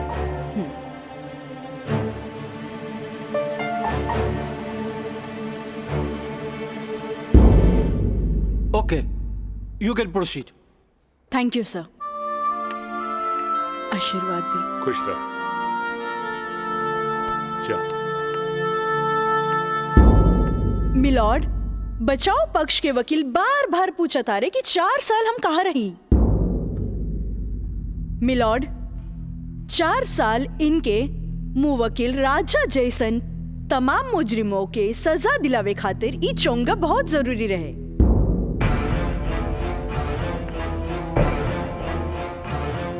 मिस्टर हैदर काज़मी साहब, अब समझ में आयल कि 4 साल हम कहाँ रही कि और डिटेल बतावे के पड़ी।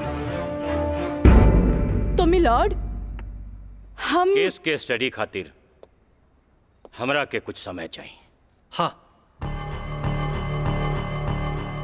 कोर्ट इंस्ट्रक्ट करती है कि राजा की शादी रोक दी जाए जब तक कोर्ट का फैसला ना हो जाए।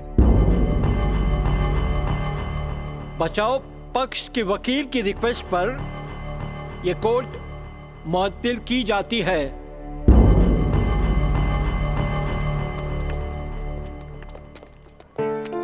बहुत सही Thank देख you. के घबरा गई, तुरंत चल गया। बहुत अच्छा। ए वकील साहब, कोर्ट से समय काहे ले लेनी हो? तका करती तू हमरा के बतेबो ना कैला कि लड़की खुद वकील बिया। अरे तय से आपके का फर्क पड़ी? तू का समझबा कि हमरा का फर्क पड़ी? उ लड़की के आईपीसी आदि कानून के सब धारा मालूम हुई। एक खातिर हमरा के जीरा में सावधानी बरते के पड़ी। खैर तू चिंता ना कर, अब अगला तारीख लेवे दा हमरा के। वकील साहब, अगला तारीख रहुआ जल्द से जल्द ले लिहल जाओ, और रहुआ पैसा के चिंता एकदम न करब। हम पैसा के चिंता ना करब, अगला तारीख जल्दी ले ले हम। चलो चलो बाबूजी, चलो चलो।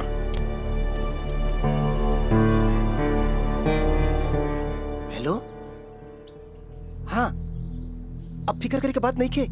अरे तहार काम हो जाई, हम समझ गए नहीं, एकदम में समझ गए नहीं। हाँ,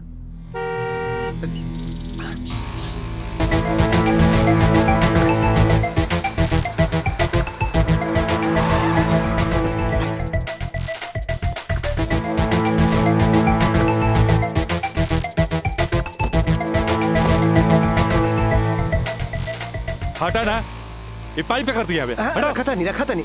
हाँ,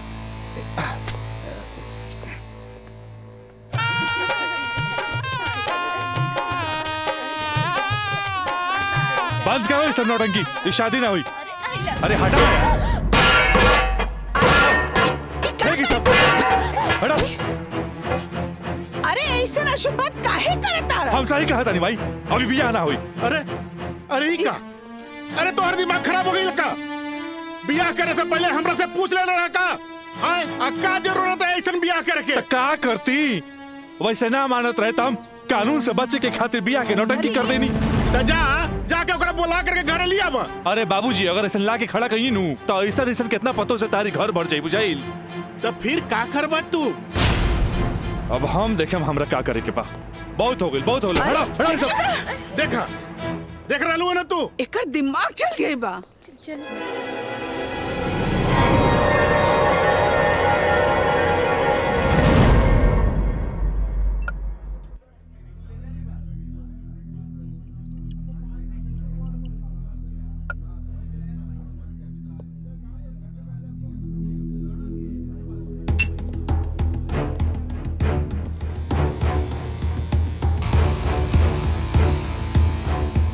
बोलो राज, का बात बा?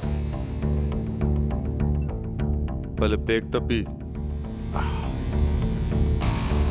बहुत दिन का बाद मिलल बा।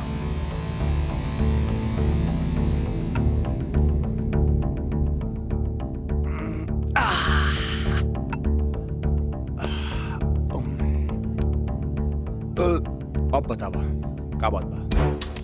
मयंक,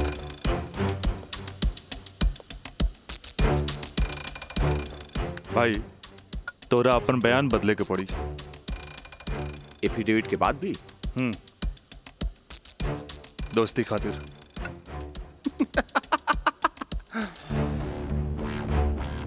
अब बयान देवे का कीमत काजल 50 लाख लगल गया। बयान बदले के बाद बयान बदले का कीमत 1 करोड़। 1 करोड़? यस, 1 करोड़। कहे से कि हमरा काजल से ब्याह करके सेटल भी होके के बाद, और हम तोहरा जैसा अमीर त नहीं की। और हाँ, अगर डीलिंग मंजूर होके तो तारीख से पहले आ जाइए। अच्छा, हम चलत नहीं।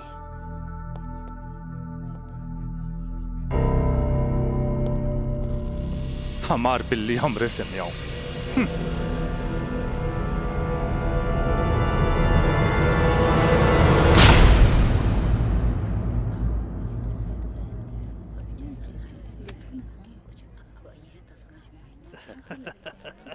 आज हम ही जीतब।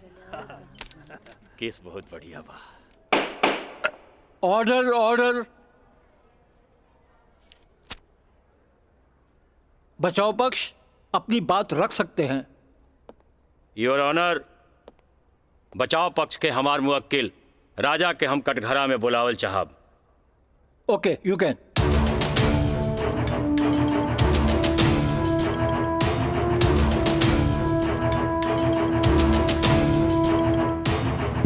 हम गीता पे हाथ रख के कसम खाता नहीं, जे भी कहब सच कहब, सच के सिवा कुछ न कहब।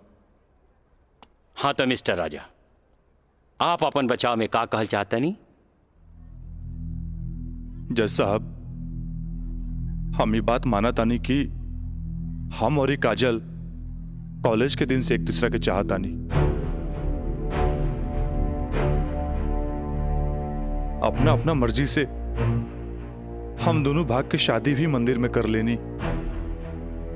होटल के बिल और ही शादी के खर्चा कुछ ज्यादा हो गए रहे, यही से हमरा घर वापस आए के पड़ल। पर जज साहब, हमार इरादा बिल्कुल नेक रहे। हम सोचनी कि हम घर वापस आके अपना पिताजी से कुछ पैसा भी ले लहब और उनका के शादी के बारे में कुछ सच्चाई भी बता दे। जज साहब, हम बिल्कुल निश्चिंत रहे कि काजल के देख रेख ला वहां हमार जिगरी दोस्त मयंक तो बढ़ले बा। पर जज साहब, जब हम वापस लौट के गई था वहां के नजारा देख के तो हमार होशे उड़ गई। जज साहब, हमार नई नवेली दुल्हन काजल हमारा जिगरी दोस्त मयंक के बहिया में गलबहिया खेलत रहे। I object milord. ई सरासर झूठ बोलत जा रहलन ह। Objection overruled. मिस्टर राज, आप अपना बयान जारी रखिए। जज साहब, तब खटाक से हमारा दिमाग में एक बात याद आ गई कि कॉलेज के दिन में हमार जिगरी दोस्त मयंक हमरा से बोले रहे कि वो काजल के पसंद करेला और काजल भी ओकरा के पसंद करेली। पर जज साहब, हम सीधा साधा आदमी हो मेरा तेकरा देवर और भाभी के मजाक के रिश्ता समझ लेनी। लेकिन जज साहब, ई सरासर झूठ बोलने जा रहल बारन। I object milord. हमार दरख्वास्त बा वकील साहिबा से कि इनका जे कुछ भी कहे के बा बुलैला पे कटघरे में आके कही है।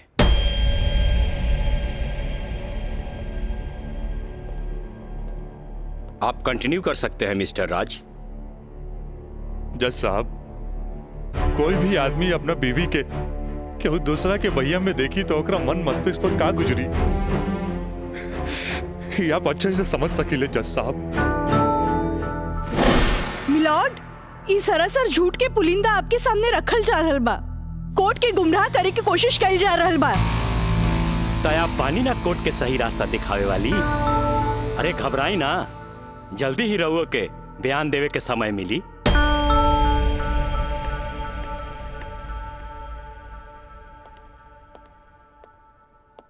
यू कंटिन्यू मिस्टर राज। जज साहब, समय के साथ साथ हम तो अपना आप के समझा लेनी और एक बुरा सपना समझ के हम सब कुछ भूल के काजल के अपनावे खातिर भी तैयार रही। हम आज भी काजल के अपन धर्म पत्नी मानी ले, अपन धर्म पत्नी मानी ले हम काजल के। That's all, my lord। हम चाहत कि वकील साहिबा काजल सिन्हा के कटघरे में बुलावल जाए, वो भी वकील के तौर पर ना, मुद्दई के तौर पर। इजाजत है।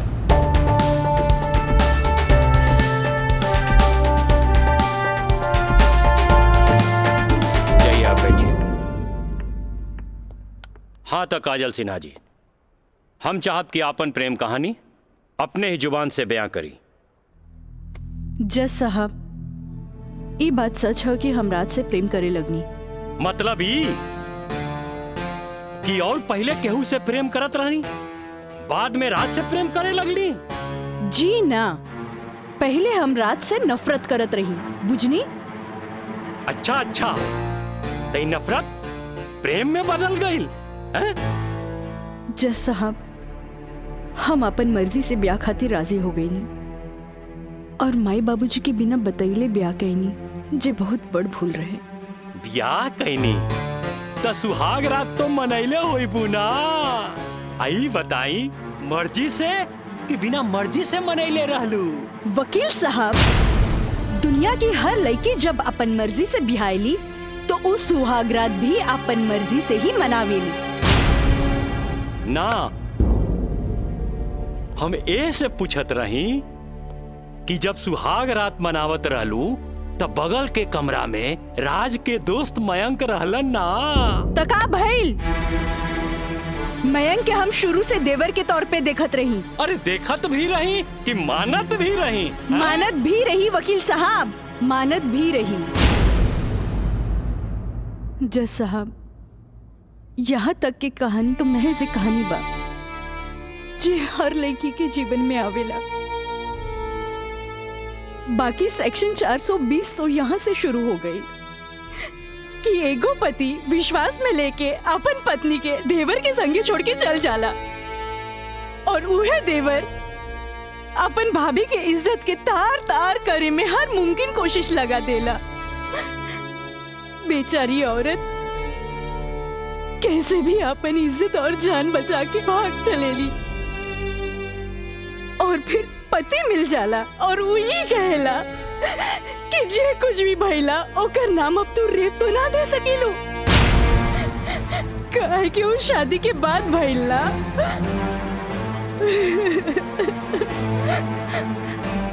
और रहल बात शादी के, तो तू सो कॉल देवर से कर सकेलू, काहे के ओकरा हमार झूठन खाए के आदत है। जज साहब, हमार सगरो अरमान चूर चूर कर दिहल गइल। हमरा कुछ समझ में ना आइल, आखिर हम करी तो का करी। हम परिवार से मजबूर हो गए नी जज साहब, हमरा झुट्टन बना देल गइल। हम झुट्टन हो गई नी, हम झुट्टन हो गई। मिलॉर्ड, अब इनका मेलोड्रामा झूठ हो या साच, इससे साफ जाहिर होला ई झूठन कहां बारी। जबकि हमार मुवक्किल मिलॉर्ड एक झूठा सपना समझ के इनका के अपनावे खातिर तैयार बा। इतना ही ना मिलॉर्ड, हमार मुवक्किल के पिताजी जगदम्बिका पाल जी एक लिखित बयान में मिलॉर्ड इनका के बहू बनावे खातिर तैयार बाड़े। इली काजल, जबकि राज, उसके परिवार और यहाँ तक कि उसके पिता भी तुम्हें एक्सेप्ट करने के लिए राजी है, फिर तुम्हें क्या प्रॉब्लम है?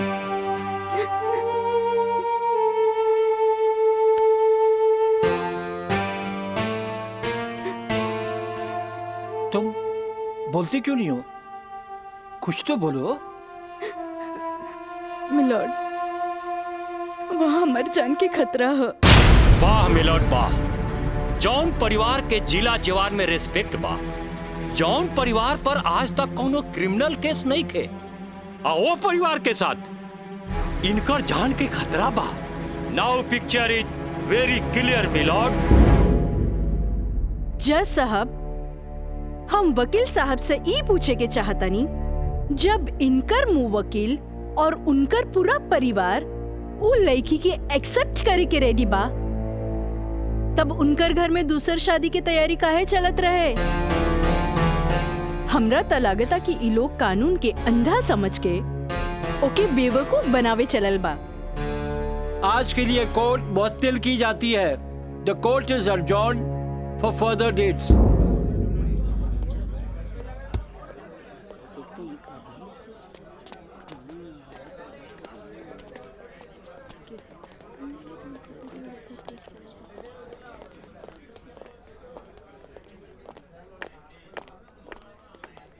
वकील साहिबा, अरे वाह, तू तो बड़ा चालाक बड़ू हो।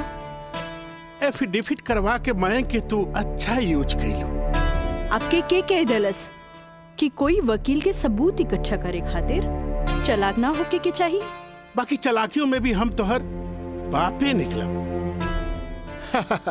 और अगला डेट में दूध में ऐसा पानी मिलाई देखते रह जाओ। चलो बाबूजी।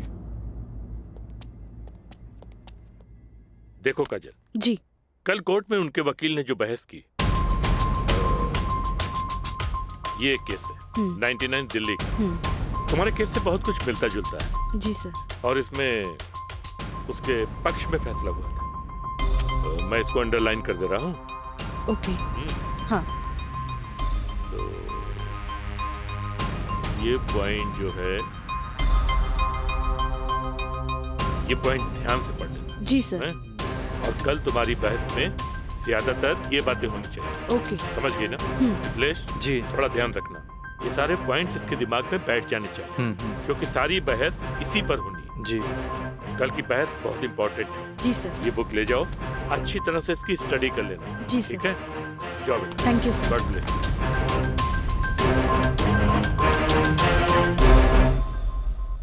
आँख कहेली कि एक नया इंसान देख ले, लेकिन दिल कहेला कि ना।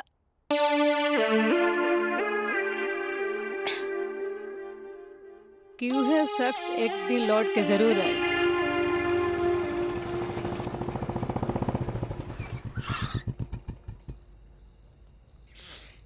जफाव ने मारा, वफाव ने मारा। निराली, अरे निराली, मुझे तेरी अदाओं ने मारा।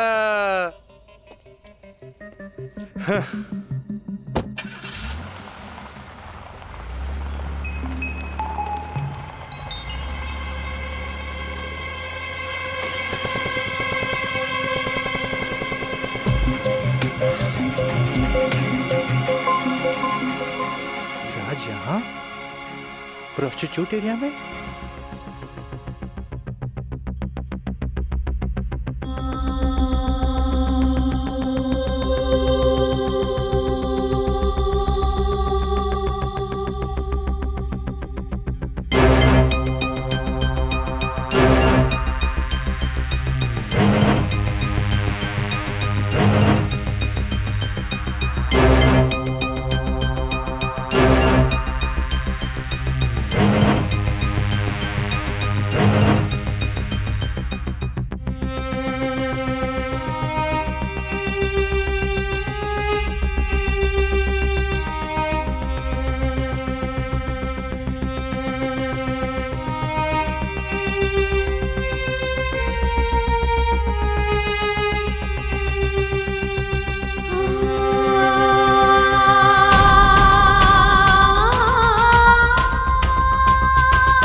कैमरा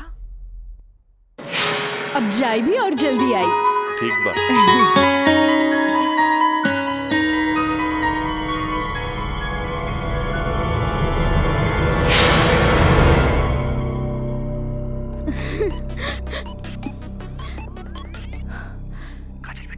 हाँ काका, काजल बोला तानी। काजल बिटिया, काम हो गई। काम हो गई काका? जल्दी से 3 कोनवा पर आ जा। ठीक है काका, आवतानी। का बात है? केहू देखत तो नहीं खे। इला तार दिहल कैमरा और ई रहल कैमरा के चिप। बिटिया हे भगवान, बहुत बच बुचा के आइल बानी। ताकि केहू के शक ना हो। थैंक यू काका। अरे रिका बिटिया, देखा बिटिया, भगवान के घर में देर होला, अंधेर नहीं खे, और भगवान तारा बहुते कामयाबी दी है। अच्छा बिटिया जी। अच्छा बिटिया, हम जाता नहीं। ठीक बा।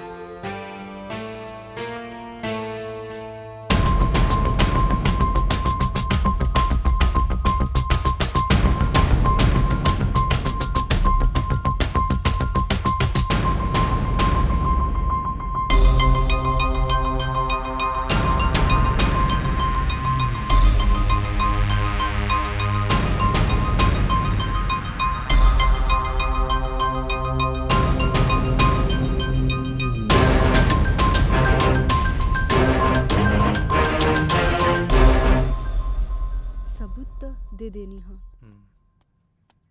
बाकी सर आ गए ले।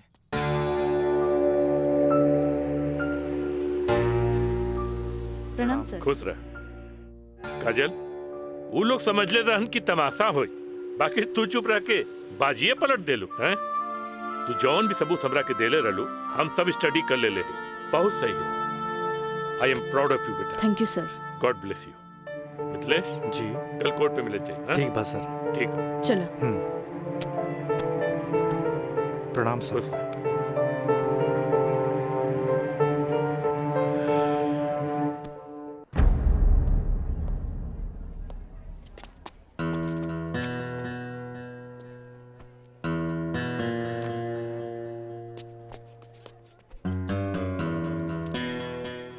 अदालत की कार्रवाई शुरू की जाए। जा बेटा।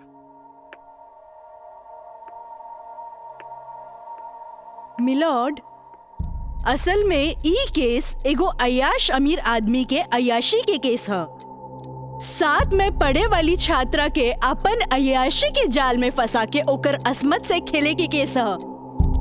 आई ऑब्जेक्ट मिलॉर्ड। हमार वकील साहिबा के शायद दिमाग खराब हो गई बा जी। हमार मुवक्किल पर बेबुनियाद घटिया इल्जाम लगा रहल बाड़ी। मिलॉर्ड, जेकरा ई घटिया और बेबुनियाद इल्जाम कहतारे ओकर बुनियाद हा। हम चाहे कि इनकर मुवक्किल राजा के कटघरे में बुलावल जाए। इजाजत है।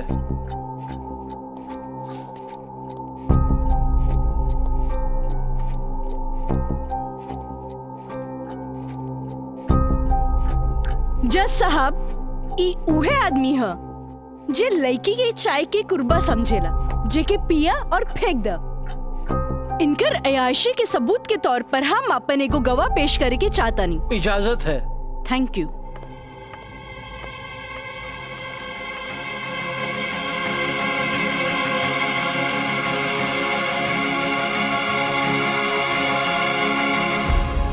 जज साहब, इस शहर के जानल मानल तवाइफ कस्तूरी बाई है।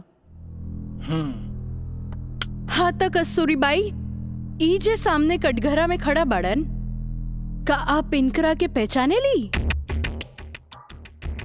अरे इनकरा के कैसे ना पहचाने?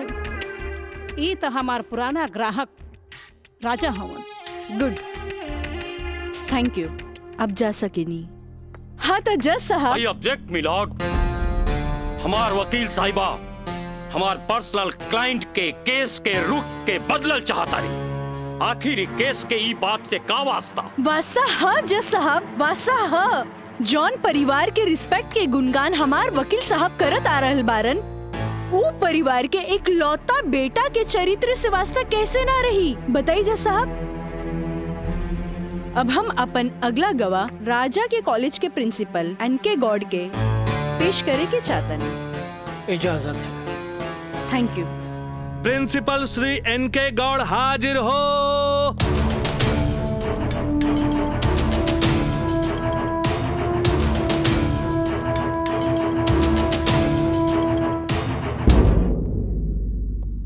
हाँ तो प्रिंसिपल साहब, आपकी कॉलेज की एक छात्रा काजल सिन्हा के साथ जब ई शख्स सरेआम छेड़खानी कैलस और जब वो आपसे रिपोर्ट करे के बाद पुलिस में जात रही, तब आप का कहनी?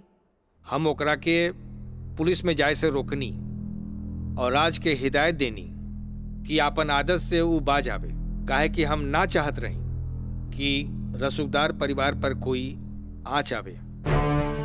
Thank you. नोट किया जाए मिलॉर्ड। रसूखदार सुनल गई ना जज साहब, हमार वकील साहब के हिसाब से जॉन परिवार पे एक भी क्रिमिनल केस ना हो, हुई भी तो कैसे। खैर, अब हम सबूत के तौर पर इस रसूखदार परिवार के एक लौता बेटा के जिगरी दोस्त मिस्टर मयंक के पेश करे के चाहता नहीं। इजाजत है। गवाह मयंक हाजिर हो।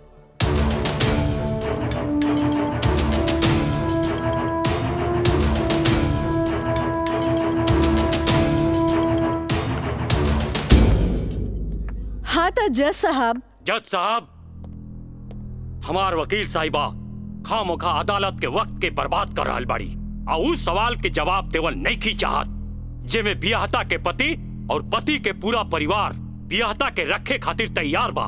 तही बात में कौन जान के खतरा बा। बियाहता ई शख्स उहे आदमी बाड़न जेकर मदद से शादी जैसन पवित्र बंधन के आड़ में कानून के धोखा देवे के साजिश रचल गई, जेकर रचयिता बाड़े मिस्टर राजा और साथ देवे वाला बाड़े मिस्टर मयंक। हाँ तो मिस्टर मयंक, तू अपन जुबान से ही उस सो कॉल शादी के आंखों देखा हाल बतावा। वैसे मिलॉर्ड, सबूत के तौर पर हम अदालत में एगो वीडियो क्लिप पेश करे के चाहतन। थैंक यू सर।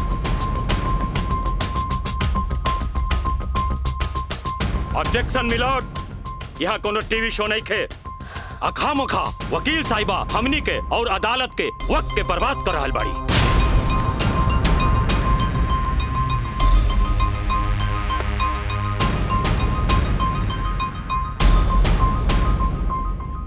जज साहब, वीडियो क्लिप में साफ दिख रहल बा कि दुल्हा दुल्हन के दाएं बाएं ना बल्कि आमने सामने बैठाल गईल ह, जे हिंदू रीति रिवाज से बिल्कुल गलत बा। और ऐसा नहीं से भइल काहे कि पंडित से शादी ना करावल गई, एक बहरूपिया से पंडित के रूप धरावल गई। आप यही क्लिप के साथ पंडित के बयान खुद से देख ली। जज साहब, हम रेलवे कर्मचारी हैं। रुपया के लालच हमरा के नकली पंडित बने पर मजबूर कई देलस। जज साहब, हम एक गरीब आदमी बानी और पैसा का लालच बड़े बड़े लोगन के अच्छा और बुरा समझे का शक्ति के छीन लेला। हम तो एक गरीब आदमी बानी। दोस्त के कहला पर हम एगो भलता आदमी के पुजारी बना के इन लोग का ब्याह करवा देली। आखिर हम भी क्या करती। जज साहब, काजल की खूबसूरती का हम दीवाना हो गई और काजल के पावे खातिर हम समाज और कानून के हर सीमा के भी लांग गई। हाँ तो जज साहब, हमार दूसरा वीडियो क्लिप देखी जे ई साबित कर दी कि धारा 420 से शुरू हो करके धारा 376, 375, 362, 361, 120B के उ लड़की के साथ अंजाम दिल गल बा। और जज साहब, लगे हाथ हमार दूसरा वीडियो क्लिप भी देख ली प्लीज।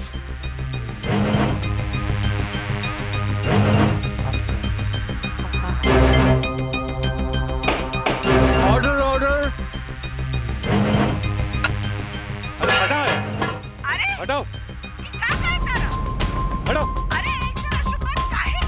हम सही कहा था नहीं भाई, अभी बियाह ना हुई। तोहरा के बियाह करे के कौन कहले रहे? तो का करती? वैसे ना मानत रहे तो हम कानून से बचे के खातिर बियाह के नौटंकी कर देनी। जाके ओकरा बुला के घर लिया। अरे बाबूजी, अगर ऐसे ला के खड़ा कहीं नू तो ऐसा नहीं कितना पतों से तारी घर बढ़ जाई, बुझाई।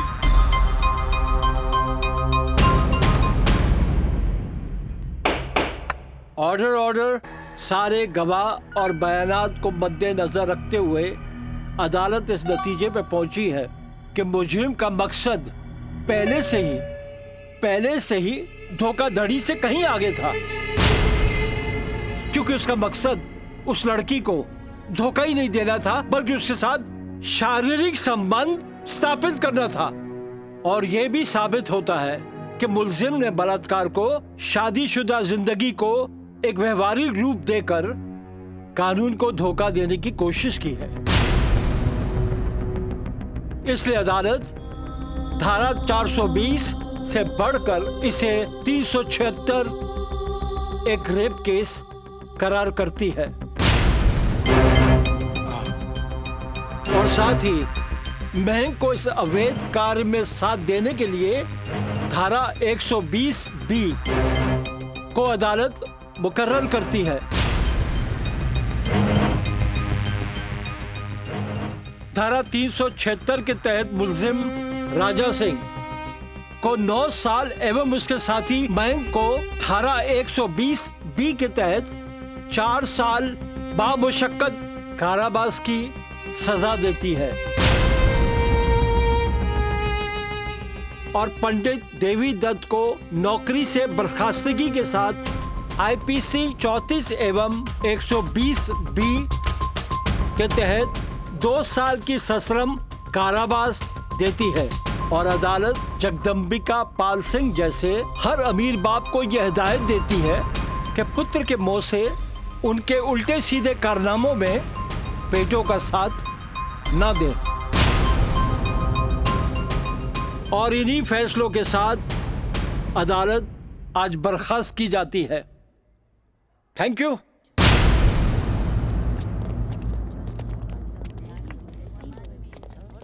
सर,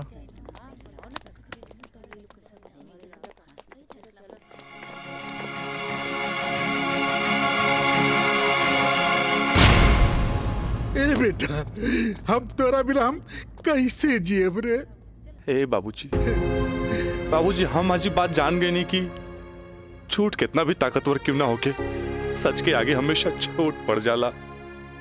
एक औरत अगर अपना आदमी के बना सकेली तो वह औरत अपना आदमी के बर्बाद भी कर सकेली। बाबूजी हम कबो औरत जात की इज्जत ना कईनी, उनका के अपना पाव के जूती समझनी, पर हम भूल गए रहनी की जन धन दौलत पे हम इतना घमंड करे ले। बाबूजी वो तो एगो लक्ष्मी के रूप है।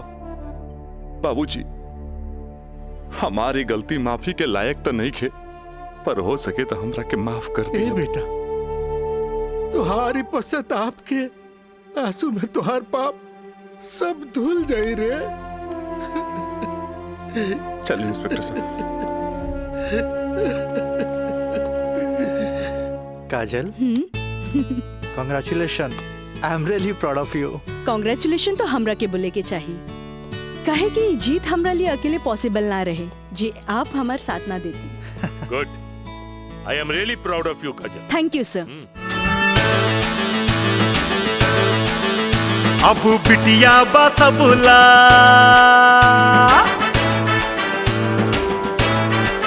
हो, अब बिटिया बसबुला अबला ना बोझ रे।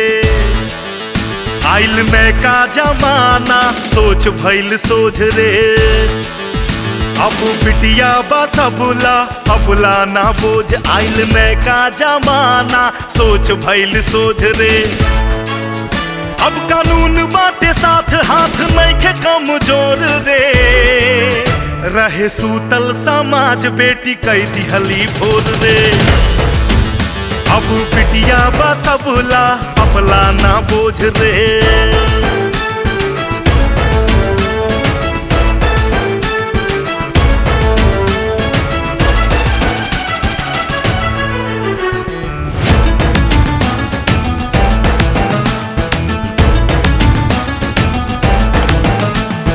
मान अभिमान बा बेटी गुमान बा, जिंदगी के जंग में ही बेटवा समान बा। अरे मान अभिमान बा बेटी गुमान बा, जिंदगी के जंग में ही बेटवा समान बा।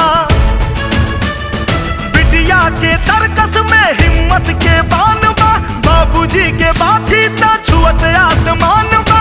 कायल बा दुनिया बा बुनिया के ओझ के, इता बड़बड़ करना मानू करा ताटे रोज रे।